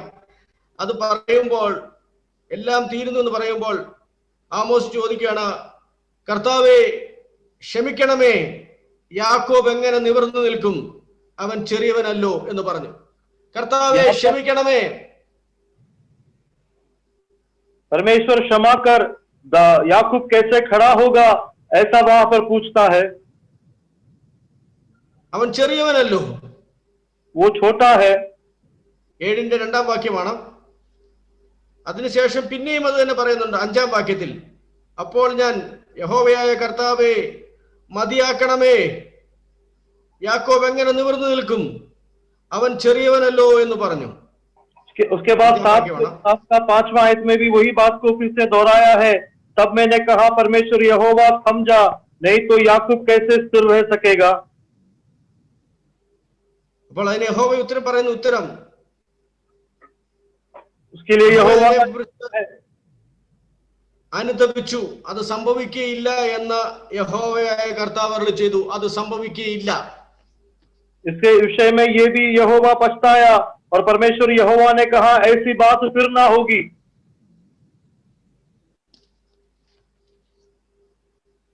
കാര്യങ്ങൾ കൈവിട്ടു പോയപ്പോൾ ആമോസ് എന്ന പ്രവാചകൻ ഇടയ്ക്ക് നിന്ന് പറയുകയാണ്, യഹോവേ മതിയാക്കണമേ, യഹോവേ ഇനിയും അങ്ങനെ ചെയ്യല്ല്, യാക്കോബിന് താങ്ങാൻ പറ്റത്തില്ല, യാക്കോബിനെ കൊണ്ട് പറ്റത്തില്ല എന്ന് ആമോസ് എന്ന പ്രവാചകൻ അവിടെ നിന്ന് ഇടിവിൽ നിന്ന് പറഞ്ഞപ്പോൾ യഹോവ പറയുകയാണ്, ശരി, അത് അങ്ങനെ പോകത്തില്ല, അതങ്ങനെ നടക്കത്തില്ല.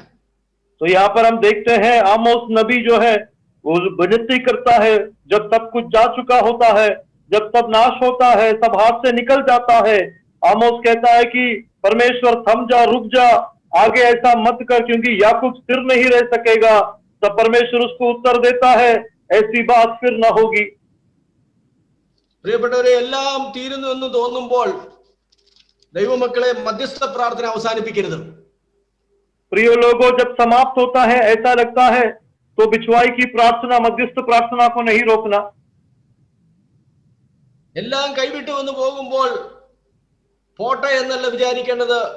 യഹോവയുടെ നടുക്ക് ചെന്ന്, യഹോവേ മതിയാക്കണമേ, ഇത് ധാരാളമാണ്, മതിയാക്കണമേ, യാക്കോബ് ചെറിയവനാണ്, അവന് താങ്ങാൻ പറ്റത്തില്ല എന്ന് ഏറ്റുപറഞ്ഞ് പ്രാർത്ഥിക്കാമെങ്കിൽ ഞാൻ തീർച്ചയായിട്ടും വിശ്വസിക്കുകയാണ് ചില മാറ്റങ്ങൾ നമുക്ക് ഇനിയും കാണാൻ പറ്റും.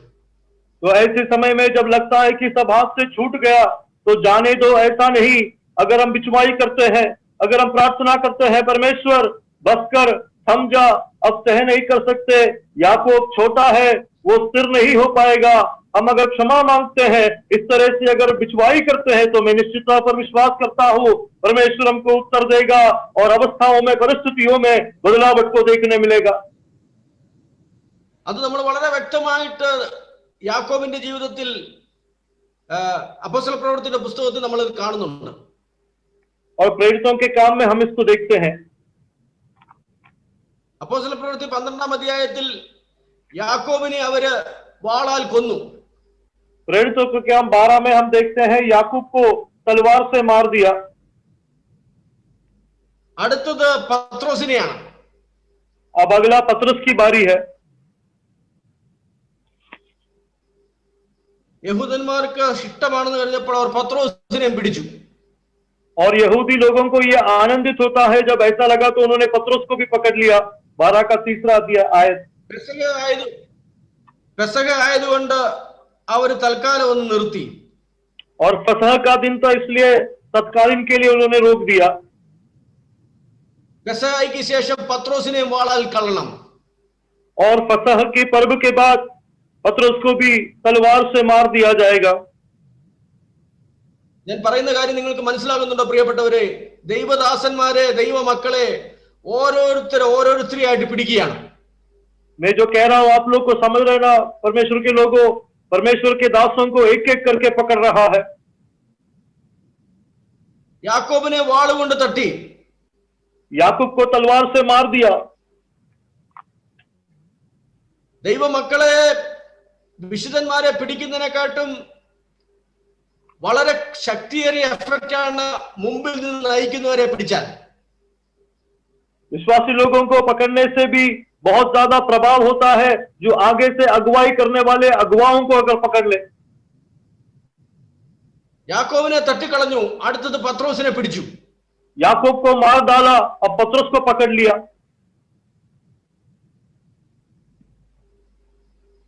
പത്രോസിനെ പിടിച്ചു, പെസഹ ആയതുകൊണ്ട് വെച്ചു. पतरस को पकड़ लिया, लेकिन फसह का दिन था, इसलिए उसे रखा गया। പക്ഷെ അത് വെച്ചപ്പോൾ അവിടെ എഴുതിയിട്ടുണ്ട്, സഭ ശ്രദ്ധയോടെ അവനു വേണ്ടി ദൈവത്തോട് പ്രാർത്ഥന കഴിച്ചു പോന്നു. लेकिन जब ऐसा हुआ तो वहां पर लिखा है कलीसिया एक चित्त होकर उसके लिए प्रार्थना करता रहा. ഓരോരുത്തരെയായിട്ട് പിടിക്കുമ്പോൾ പോട്ടെ എന്ന് വിൽക്കാനല്ല സഭയുടെ ഉത്തരവാദിത്വം. സഭ ശ്രദ്ധയോടെ പ്രാർത്ഥിക്കാമെങ്കിൽ പത്രോസ് വാളിന്റെ വായ്ക്ക് തെറ്റിമാറും. जब एक एक को पकड़ा जाता है तो ठीक है, जाने दो. ये अवस्था में कलीसिया नहीं होना चाहिए. कलीसिया सचेत होकर अगर एक मन होकर प्रार्थना करते हैं तो कई पत्रोस तलवार से बच निकलेंगे.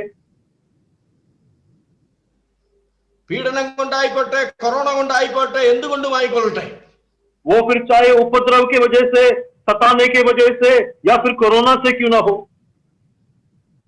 കർത്താവിന്റെ മുമ്പിൽ കൈ ഒപ്പിയിട്ട് കർത്താവേ ഞങ്ങൾ ചെറിയവരാണ്, ഞങ്ങൾ ബലഹീനരാണ്, ഞങ്ങൾക്ക് താങ്ങാൻ പറ്റത്തില്ല, യാക്കോബ് ചെറിയവനല്ലേ എന്ന് കർത്താവിന്റെ അടുത്ത് കൈകൂപ്പി ഏറ്റുപറയുവാൻ ദൈവസഭ തയ്യാറാണെങ്കിൽ, ദൈവമക്കൾ തയ്യാറാണെങ്കിൽ വേണ്ട എന്ന് വെക്കുവാൻ കർത്താവ് തയ്യാറാണ്. परमेश्वर के सामने हाथ जोड़कर परमेश्वर अब थम जा, हमसे नहीं सहन होता, याकूब छोटा है, वो स्थिर खड़ा नहीं हो पाएगा. ऐसे कलीसिया और कलीसिया के लोग हाथ जोड़कर परमेश्वर के सामने अगर विश्वास करते हैं, प्रार्थना करते हैं तो परमेश्वर इस बात को थमा देगा.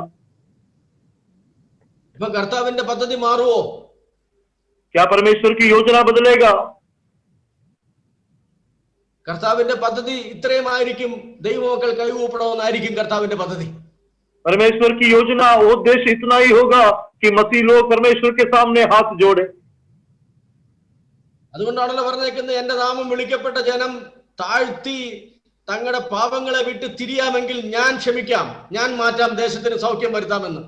इसलिए परमेश्वर ने कहा, मेरे नाम को पुकारने वाले मेरे लोग अपने आप को नम्र करके अपने पाप का क्षमा मांगकर मेरे पास लौट आएंगे तो मैं तुम्हारे देश को चंगा करूंगा. ഒരാളെ വെട്ടി അടുത്തവനെ പിടിച്ചിട്ടപ്പോൾ ശത്രുവിന്റെ പ്ലാനുകൾ ഓരോന്നോരോന്ന് നടക്കുമ്പോൾ ദൈവസഭയ്ക്കകത്തൊരു പ്ലാൻ ഉണ്ട്. വിട്ടുകൊടുക്കാതെ ദൈവദാസന്മാരെ വിട്ടുകൊടുക്കാതെ അകത്തളത്തിലിരുന്ന് യഹോവേ എന്ന് വിളിച്ച് കരയുന്ന ഒരുപറ്റം ആളുകൾ അകത്തിരുന്ന് നിലവിളിക്കുന്ന ഒരു പ്രാർത്ഥനയും തുടർന്നുകൊണ്ടിരുന്നു. जब एक प्रभु के दास को मारा गया, दूसरे की अब बारी आई है, तो वहां पर कलीसिया चुप नहीं रहा. शैतान अपनी योजनाओं को करता रहा, लेकिन कलीसिया की योजना अपने अंदर की कमरे में ऐसा में नहीं छोड़ेंगे, प्रभु के दासों को नहीं छोड़ेंगे, हार नहीं मानेंगे. वो प्रार्थना करने लगे और वो अंदर एकमत होकर प्रार्थना करते रहे. എല്ലാം അവസാനിക്കുമ്പോൾ പ്രാർത്ഥന. जब सब कुछ समाप्त हो तब प्रार्थना. എല്ലാറ്റിന്റെ അവസാനം സമീപിച്ചിരിക്കുന്നു, ആകയാൽ പ്രാർത്ഥനയ്ക്ക് സുബോധമുള്ളവരായിരിക്കും. सब बातों का अंत तुरंत होने वाला है, इसलिए संयमी होकर प्रार्थना में सचेत रहो.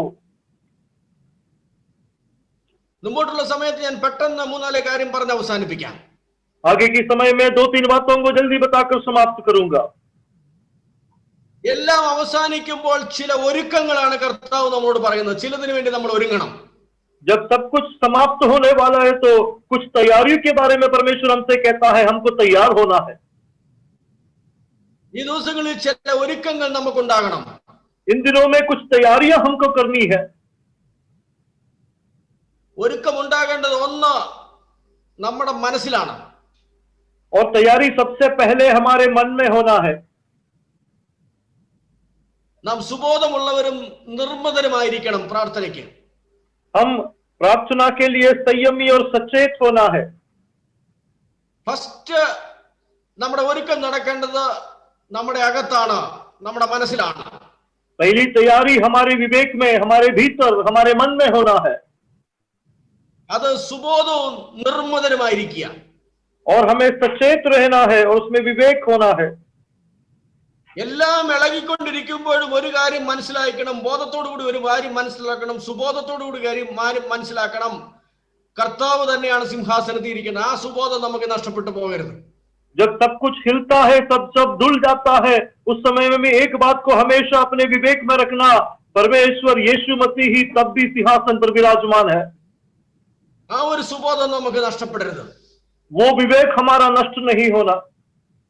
രണ്ട്, നമ്മൾ നിർമ്മതരായിരിക്കണം, സെൽഫ് കൺട്രോൾ ആയിരിക്കണം. കൺട്രോൾഡ് ഫ്രം വിതിൻ എന്നാണ് അതിന്റെ അർത്ഥം. അകത്തുനിന്ന് നയിക്കപ്പെടുന്നവരാകണം. दूसरा, हमको संयमी होना है, अंदर से अगुवाई किए जाने वाले. സെൽഫ് കൺട്രോൾ ആകുക എന്ന് പറഞ്ഞാൽ, സ്വയം കൺട്രോൾ ആകുക എന്ന് പറഞ്ഞാൽ നമ്മുടെ സ്വയം കൊണ്ട് നമ്മൾ നമ്മളെ തന്നെ കൺട്രോൾ ചെയ്യുക എന്നുള്ളതല്ല, സ്വയത്തെ അകത്തുനിന്ന് കൺട്രോൾ ചെയ്യുക എന്നുള്ളതാണ്. संयमी होने का मतलब अपने आप के ऊपर नियंत्रण लाना नहीं, लेकिन हमारे भीतर से अपने आप को हम काबू में लाए.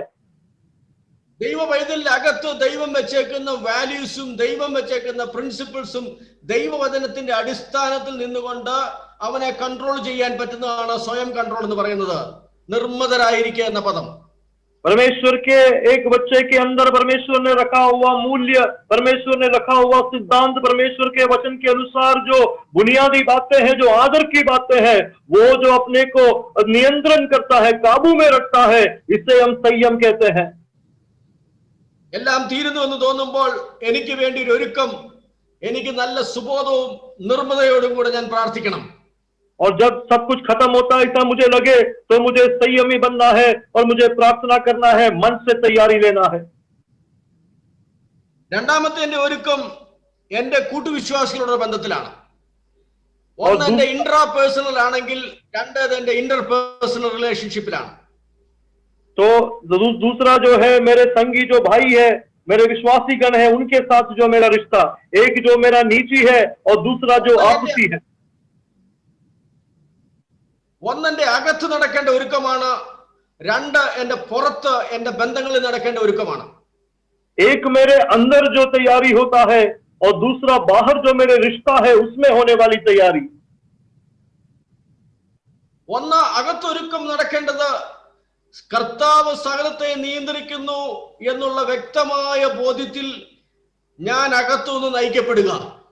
एक परमेश्वर मुझे तैयार करता है, इस तरह से भीतर से मैं काबू में आ जाए. എന്നെ അകത്തുനിന്ന് നയിക്കപ്പെടുന്നത് എന്റെ അകത്ത് വെച്ചിരിക്കുന്ന ദൈവികമായ സുബോധമായിരിക്കണം. और मुझे जो काबू में लाता है वो परमेश्वर ने मेरे अंदर दिया हुआ विवेक के कारण होना चाहिए. രണ്ട്, എല്ലാം സമാപിക്കുന്നു എന്ന് തോന്നുമ്പോൾ സമാപിക്കേണ്ടാത്ത ഒരു കാര്യം ഒരാചരണമായി അവിടെ പറയുന്നത് അതിഥി സൽക്കാരമാണ്. അതിഥി സൽക്കാരം ആചരിപ്പീൻ എന്നാണ് അവിടെ പറയുന്നത്. ആചരിപ്പീൻ.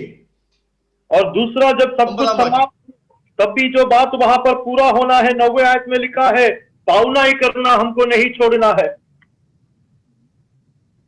അതിഥി സൽക്കാരം ആചരിപ്പീൻ. पावनाईपन को, एक दूसरे की पावनाईपन करो. ഉറ്റു സ്നേഹിപ്പീൻ. प्रेम करो. നമ്മൾ ഉറ്റു സ്നേഹിക്കുന്നുണ്ടെങ്കിൽ പല പാപങ്ങളും മറന്നു പോകാൻ സാധ്യതയുണ്ട്. പലതും നമ്മൾ ആവശ്യമില്ലാതെ ഓർക്കത്തില്ല. अधिक प्रेम अगर हम പാപങ്ങളുടെ ബഹുത്വത്തെ മറക്കും. अधिक प्रेम रखो, क्योंकि अनेक पापों को ढांप देते हैं. अगर हम एक दूसरे से अत्यंत प्रेम करते हैं, अधिक प्रेम करते हैं, तो बहुत सी बातों को, भूल को, गलतियों को हम याद नहीं रखेंगे. ഈ അവസാന നാളുകളിൽ, അവസാന നിമിഷങ്ങളിൽ എനിക്ക് വേണ്ട ഒന്നാമത്തെ ഒരുക്കം എന്റെ അകത്ത് സുബോധമുള്ളവനായി തീരണം. എന്റെ അകത്തു നിന്ന് ഞാൻ നയിക്കപ്പെടുന്നവനാകണം. ഞാൻ നിർമ്മതനായിരിക്കണം. ഞാൻ സുബോധമുള്ള പ്രാർത്ഥന പ്രാർത്ഥിക്കുന്നവനായിരിക്കണം. ഒന്ന്, എന്റെ അകത്തുനിന്ന് ഒരുക്കം. രണ്ടാമത്തെ ഒരുക്കം എനിക്ക് വേണ്ടത് എന്നോടുള്ള, എന്റെ പ്രിയപ്പെട്ടവരോടുള്ള, എന്റെ കൂട്ടുവിശ്വാസികളുടെ ബന്ധത്തിൽ അതിഥി സൽക്കാരം, ഉറ്റു സ്നേഹം, സഹോദര പ്രീതി, ഇതിനകത്ത് ഞാൻ ആചരിച്ചുകൊണ്ടിരിക്കണം. അതൊരു കൽപ്പനയാണത്. ഒരു വൺ ടൈം കാര്യമല്ല, അത് തുടർന്നുകൊണ്ടേ ഇരിക്കേണ്ട കാര്യമാണ്. तो ये तैयार होने के समय में जब अंत होता है, सब समाप्त होने वाला है, तो जो बातें समाप्त नहीं होनी है और जो तैयारी मेरे अंदर होना है, सबसे प्रथम जो है मुझे अपने आप में नियंत्रण करना है और मैं अपने आप में परमेश्वर के द्वारा काबू होना है. उसके लिए मुझे मेरे मन को संभालना है, मुझे संयमी होना है, प्रार्थना करना है. और दूसरा, दूसरों के प्रति, मेरे संग भाइयों के प्रति मुझे एक अच्छा रिश्ता मुझे बनाना है. मुझे आपस में प्रेम करना है, अधिक प्रेम करना है, हमें सत्कार करना है, पावनाई करना है और भाईचारे में भी मुझे बढ़कर आना है. എബ്രായ ലേഖനത്തിൽ 10-ാം അധ്യായത്തിൽ ഒരു വാക്യമുണ്ട്, നാൾ സമീപിക്കുന്നു എന്ന് തോന്നും തോറും ഇത് അധികമധികമായി ചെയ്യുവീൻ. നാൾ സമീപിക്കുന്നു എന്ന് തോന്നും തോറും ഇത് അധികമധികമായി ചെയ്യുവീൻ. ഇത് പറയുന്നത് ഒരുവൻ ഒരുത്തനെ സ്നേഹത്തിലും അതിഥി സൽക്കാരത്തിലും ഉത്സാഹിപ്പിക്കുന്ന കാര്യമാണ്. എബ്രായ ലേഖനം 10-ാം അധ്യായത്തിൽ പറയുന്നുണ്ട്, 26-ാം വാക്യമാണെന്ന് തോന്നുന്നു, അതിലേക്ക് ഞാൻ പോകുന്നില്ല. ഇത് അധികമധികമായി ചെയ്യണം. ഏത്? നാൾ സമീപിക്കുന്നു എന്ന് തോന്നും തോറും. എന്താണ് നാൾ സമീപിക്കുന്നത്? ഒന്നുകിൽ എന്റെ അവസാന മണിക്കൂറുകൾ, അല്ലെങ്കിൽ കർത്താവിന്റെ വരവ്. ഇത് നടക്കുന്നതിന് മുമ്പ് എനിക്ക് ചെയ്യേണ്ട ആചരണം പോലെ എനിക്ക് ചെയ്യേണ്ട കാര്യം, ഒന്ന്, ഞാൻ എന്നിൽ തന്നെ ഒരുങ്ങണം. രണ്ട്, എന്റെ സഹോദരന്മാരുമായിട്ടുള്ള അതിഥി സൽക്കാരം, അവരെ സ്നേഹിക്കുന്നതിൽ ഞാൻ ഇനിയും ഇനിയും ഇനിയും മുന്നോട്ട് പോകണം. इब्रानियों की पत्री उसका 10 समय नहीं है, उसमें जाना नहीं चाहेंगे, लेकिन उसका 10 का 24 और 25 को हम देखते हैं। वहां पर लिखा है, जो जो दिन निकट आते देखो त्यो और भी अधिक इसको किया करो। 24वें बाय में प्रेम के बारे में और आपस में भले कामों को करने के बारे में वहां पर जताया गया है। इस तरीके से हमें अपने आप में, हमें दूसरों को प्रेम करने के मामले में अधिक प्रेम हमको करना है, भाईचारा हमको करना है, पावनाई और अतिथि सत्कार हमको करना है। तो जब दिन नजदीक आते रहेंगे, ऐसा सब समाप्त होते रहेगा, तो मुझे अपने आप में काबू लाते हुए, संयम के साथ प्रार्थना करते हुए इन तमाम कार्यों को और बहुतायत से मुझे करते हुए इसमें उन्नति पाना है। ഈ ഒരു കൊറോണ സമയത്ത് ഇതൊക്കെ പറ്റുമോ എന്ന് ചോദിച്ചാൽ എനിക്കറിയത്തില്ല. कोरोना के समय में ये सब होगा ऐसा आप लोग पूछेंगे, मुझे नहीं पता, പക്ഷെ എന്നാലും പറ്റും. तो भी हो सकता है। കഴിക്കാൻ കൊടുത്തില്ലെങ്കിൽ ഒന്ന് ഫോൺ ചെയ്യാമല്ലോ. खाने को नहीं दिया तो भी एक फोन तो कर सकते हैं ना, ഒന്ന് വിളിച്ച് സംസാരിക്കാമല്ലോ, एक फोन करके बात तो कर ഒന്ന് सकते हैं, ഫോണിലൂടെ പ്രാർത്ഥിക്കാമല്ലോ. फोन में प्रार्थना कर सकते हैं। ഇതൊക്കെ നാൾ സമീപിക്കുന്നു എന്ന് തോന്നും തോറും എനിക്ക് ചെയ്യേണ്ടത്, എന്റെ കൂടെ എന്റെ സഭയിൽ യേശുക്രിസ്തുവിന്റെ രക്തത്താൽ വീണ്ടെടുക്കപ്പെട്ട് പ്രാപിച്ച എന്റെ സഹോദരന്മാരുമായിട്ടുള്ള ബന്ധത്തിൽ ഞാൻ അധികമായി വർദ്ധിക്കണം. तो जैसे दिन निकट आता है, मेरे कलीसिया में मेरे भाइयों के साथ, मेरे संग लोगों के साथ मेरे प्रेम को, मेरे रिश्ते को और बुलंद होना है, അധികമായി ചെയ്യേണ്ട കാര്യം. और वो अधिक करना है। മൂന്നാമതായിട്ട് പറയുന്ന കാര്യം എന്റെ ശുശ്രൂഷയോടുള്ള ബന്ധത്തിൽ ഒരു ഒരുക്കമാണ്. और तीसरा जो है, मेरे सेवकाई के बंधन में जो तैयारी करनी है, അത് 10-ാം വാക്യത്തിൽ പറയുന്നു. वो 10वें आयत में लिखा है। അവിടെ പറയുന്ന കാര്യം, ഓരോരുത്തർക്കും ദൈവം ഓരോ ശുശ്രൂഷ കൊടുത്തിട്ടുണ്ട്. वहां पर परमेश्वर ने कहा, एक एक व्यक्ति को एक एक प्रकार का अनुग्रह दिया है। ഓരോരുത്തരും ചെയ്യുന്നത് ദൈവകൃപയുടെ മാനിഫോൾഡ് ആയിട്ടുള്ള, അതിന്റെ ദൈവകൃപയുടെ വിവിധമായിട്ടുള്ള പ്രകാശനങ്ങളാണ്. तो हर एक व्यक्ति जो करता है, नाना प्रकार का अनुग्रह जो भंडारों में, मुझे अलग अलग भंडारों में मिला है। ഇതെല്ലാം, ഇതിന്റെ എല്ലാം ഉടമസ്ഥന്മാരല്ല നമ്മൾ, ഇതിന്റെ എല്ലാം ഗ്രഹവിചാരകന്മാരാണ്, നമ്മൾ കാര്യവിചാരകന്മാരാണ്. हम इसके मालिक नहीं है, स्वामी नहीं है, केवल इन वरदानों के भंडारी है। ഇതുകൊണ്ട് അന്യോന്യം ശുശ്രൂഷിക്കാനുള്ളതാണ്. और ये एक दूसरे को सेवा देने की बात है। ദൈവസഭയ്ക്കകത്ത് ഒരാൾ പോലും പറയാൻ പാടില്ല എനിക്കൊരു വരവുമില്ല. कलीसिया में कोई भी ये कहना नहीं चाहिए कि मुझ में कोई वरदान नहीं। ദൈവസഭയെ ശുശ്രൂഷിക്കുവാൻ ദൈവം വരങ്ങൾ നിന്നിൽ തന്നിട്ടുണ്ട്. परमेश्वर की कलीसिया में सेवागाई करने के लिए वरदानों को प्रभु ने तुझे प्रदान किया है। പലപ്പോഴും ഇതുപോലെ തയ്യാറ് ഇരിക്കുന്ന ഒരു ഗ്രൂപ്പിന് മുമ്പിൽ പ്രസംഗിക്കാൻ ചിലപ്പോൾ നിനക്കൊരു അവസരമില്ലായിരിക്കാം. कई बार ऐसे तैयार बैठे हुए लोगों के समूह के सामने प्रचार करने के लिए तुझे मौका नहीं होगा। പക്ഷെ അതായിരിക്കണമെന്നില്ല നിന്നെ ഏൽപ്പിച്ചിരിക്കുന്ന ശുശ്രൂഷ.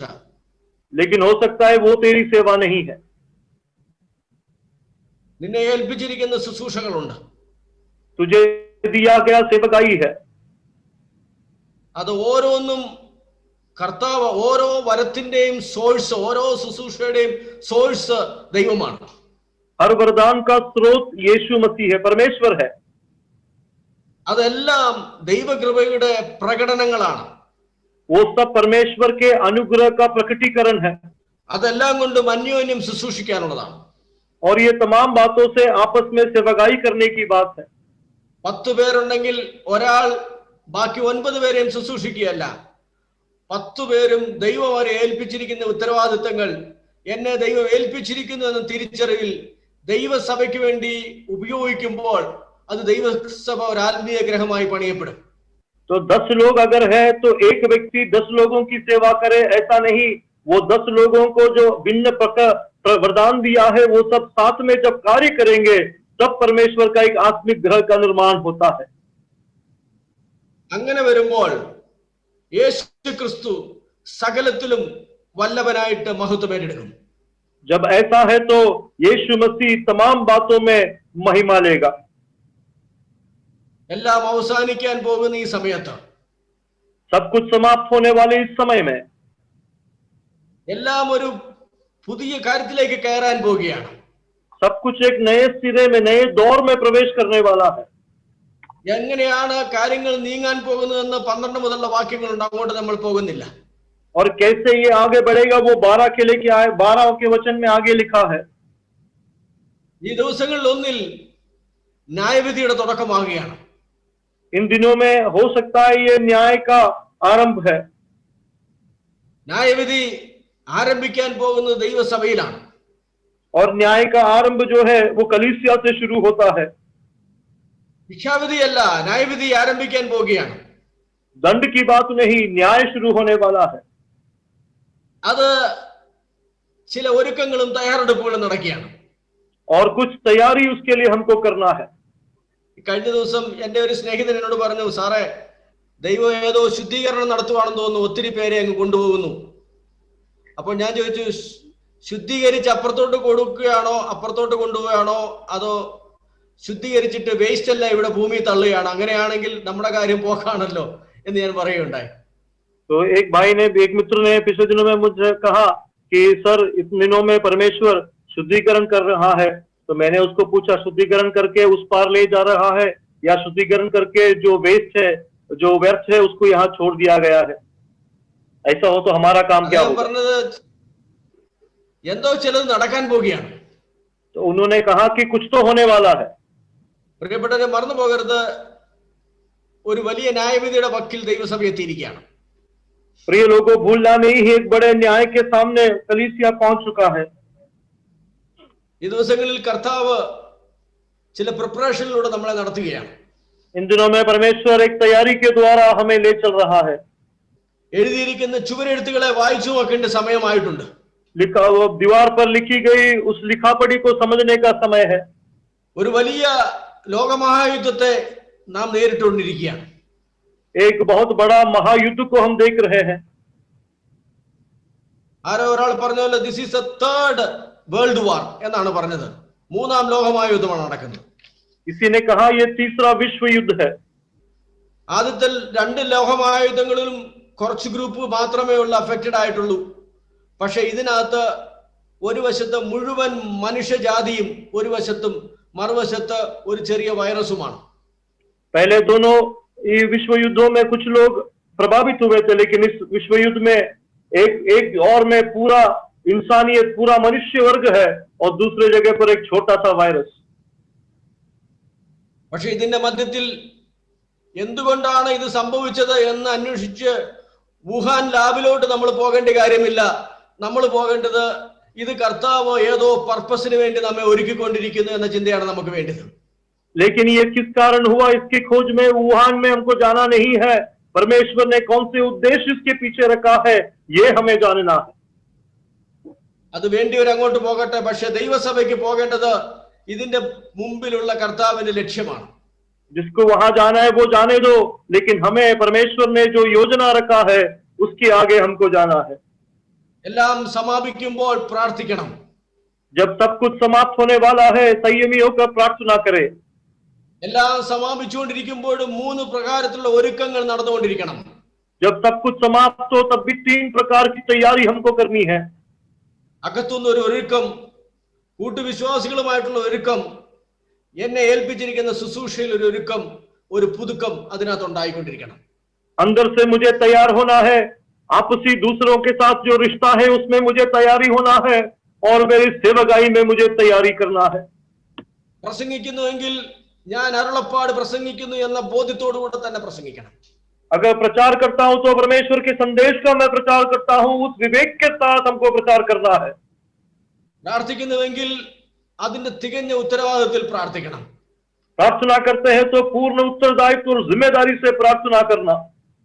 ഇടിവിൽ നിന്ന് യാക്കോബ് ചെറിയവനാണ് ദൈവമേ എന്ന് പറയുന്ന മധ്യസ്ഥതയാണെങ്കിൽ അതിന്റെ പൂർണ്ണ ഗൗരവത്തിൽ അത് എടുക്കണം. विनती कर कर मध्यस्थ करते हुए याकूब छोटा है ऐसा करते हैं तो उसे पूर्ण उत्तरदायित्व के साथ जिम्मेदारी और कर्तव्य बोध के साथ हमको करना है। കർത്താവേ, മുമ്പിൽ നിന്ന് യാക്കോബിനെ വെട്ടി കൂടെ നിൽക്കുന്ന അടുത്ത ഉന്നതനായ പത്രോസിനെ പിടിച്ചിരിക്കുന്നു. ഇത് കണ്ടു കഴിയുമ്പോൾ മാറത്തടിച്ച് നിലവിളിക്കുവാനുള്ള പ്രാർത്ഥനയാണെങ്കിൽ അത് ഉത്തരവാദിത്തോട് ചെയ്യുക. मसीह याकूब को ले लिया है, अब पतरस की बारी है। इसे देखकर छाती पीट कर नम्र करते हुए प्रार्थना करना है तो उसे उत्तरदायित्व के साथ करना। പക്ഷെ എല്ലാത്തിന്റെയും മുഖത്ത് സുബോധത്തോടുകൂടെ വാഴുന്നത് കൊറോണയല്ല, വാഴുന്നത് നീറോയല്ല, വാഴുന്നത് നരേന്ദ്രമോദിയല്ല, വാഴുന്നത് ഒരു ശക്തിയുമല്ല, വാഴുന്നത് എന്റെ കർത്താവാണ്.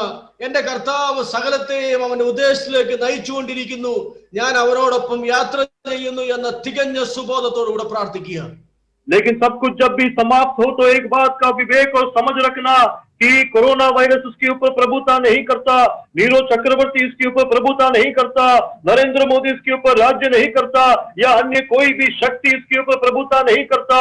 सिंहासन पर हमारा यीशु विराजमान है और वही सब कुछ चलाता है। उसकी महिमा प्रकट होने का समय है और उसी का कार्यबोध है और वही सब कुछ चलाता है। इसका पूरा विवेक और समझ मसीह को होना है।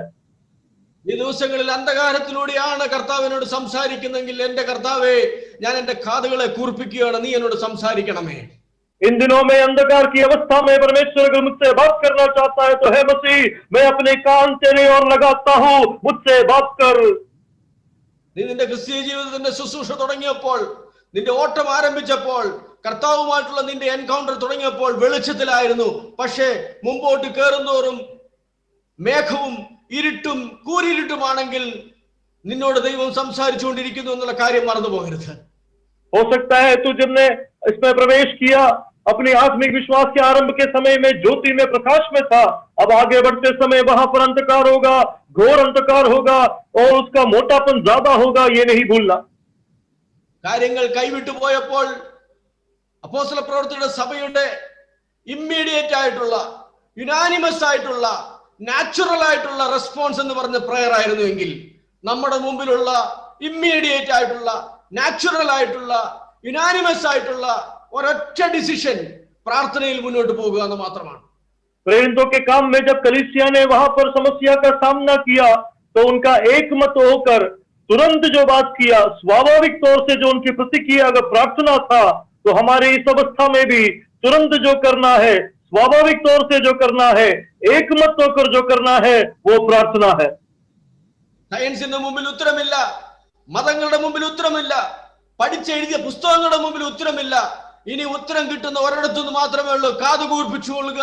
അന്ധകാരത്തിൽ കർത്താവ് വിസ്പർ ചെയ്യുന്നത് ഒരു തലമുറയ്ക്ക് വെളിച്ചമായിട്ട് പുറപ്പുറത്തുനിന്ന് ഘോഷിക്കുവാൻ, ചിലരെ വഴികാട്ടുവാൻ, നിന്റെ അകത്ത് അതിശക്തിയേറിയ ഒരു വെളിച്ചം തന്നിട്ട് ഇതാണ് വഴി എന്ന് പറഞ്ഞു കൊടുക്കുവാനുള്ള അധികാരവും അഭിഷേകവും ഈ ദിവസങ്ങളിൽ പ്രാപിക്കുവാൻ ദൈവസഭ തയ്യാറെടുക്കുക. शास्त्र के पास इसका उत्तर नहीं है, किसी धर्म के पास इसका उत्तर नहीं है, लिखा हुआ किसी किताब में इसका उत्तर नहीं है। इसका उत्तर केवल परमेश्वर के पास है। अपने कानों को ध्यान से लगाओ। अंधकार में परमेश्वर जो तुमसे बात करेगा उसे छत के ऊपर से तुमको घोषणा करना है। वो बहुत से लोगों के लिए मार्गदर्शन होगा। हे बेटा बेटी, ये तेरा मार्ग है, ऐसा बताने के लिए परमेश्वर तुझे नियुक्त करता है, अधिकार देता है। വലിയ ഒരു അന്ത്യകാല ശുശ്രൂഷയ്ക്ക് വേണ്ടി ദൈവസഭയ്ക്ക് ദൈവം വിശേഷമായ അഭിഷേകം തരട്ടെ എന്ന് പ്രാർത്ഥിച്ചുകൊണ്ട് ഞാൻ എന്റെ വാക്കുകളിലൂടെ അവസാനിപ്പിക്കുകയാണ്. एक अंत के समय की सेवकाई के लिए कलीसिया को परमेश्वर आशीष और आशीर्वाद दे, ऐसा कह के मैं मेरे समय से समाप्त करता हूँ। ദൈവം നമ്മളെല്ലാവരെയും ധാരാളമായിട്ട് അനുഗ്രഹിക്കട്ടെ. परमेश्वर हम सबको बहुत से आशीष दे।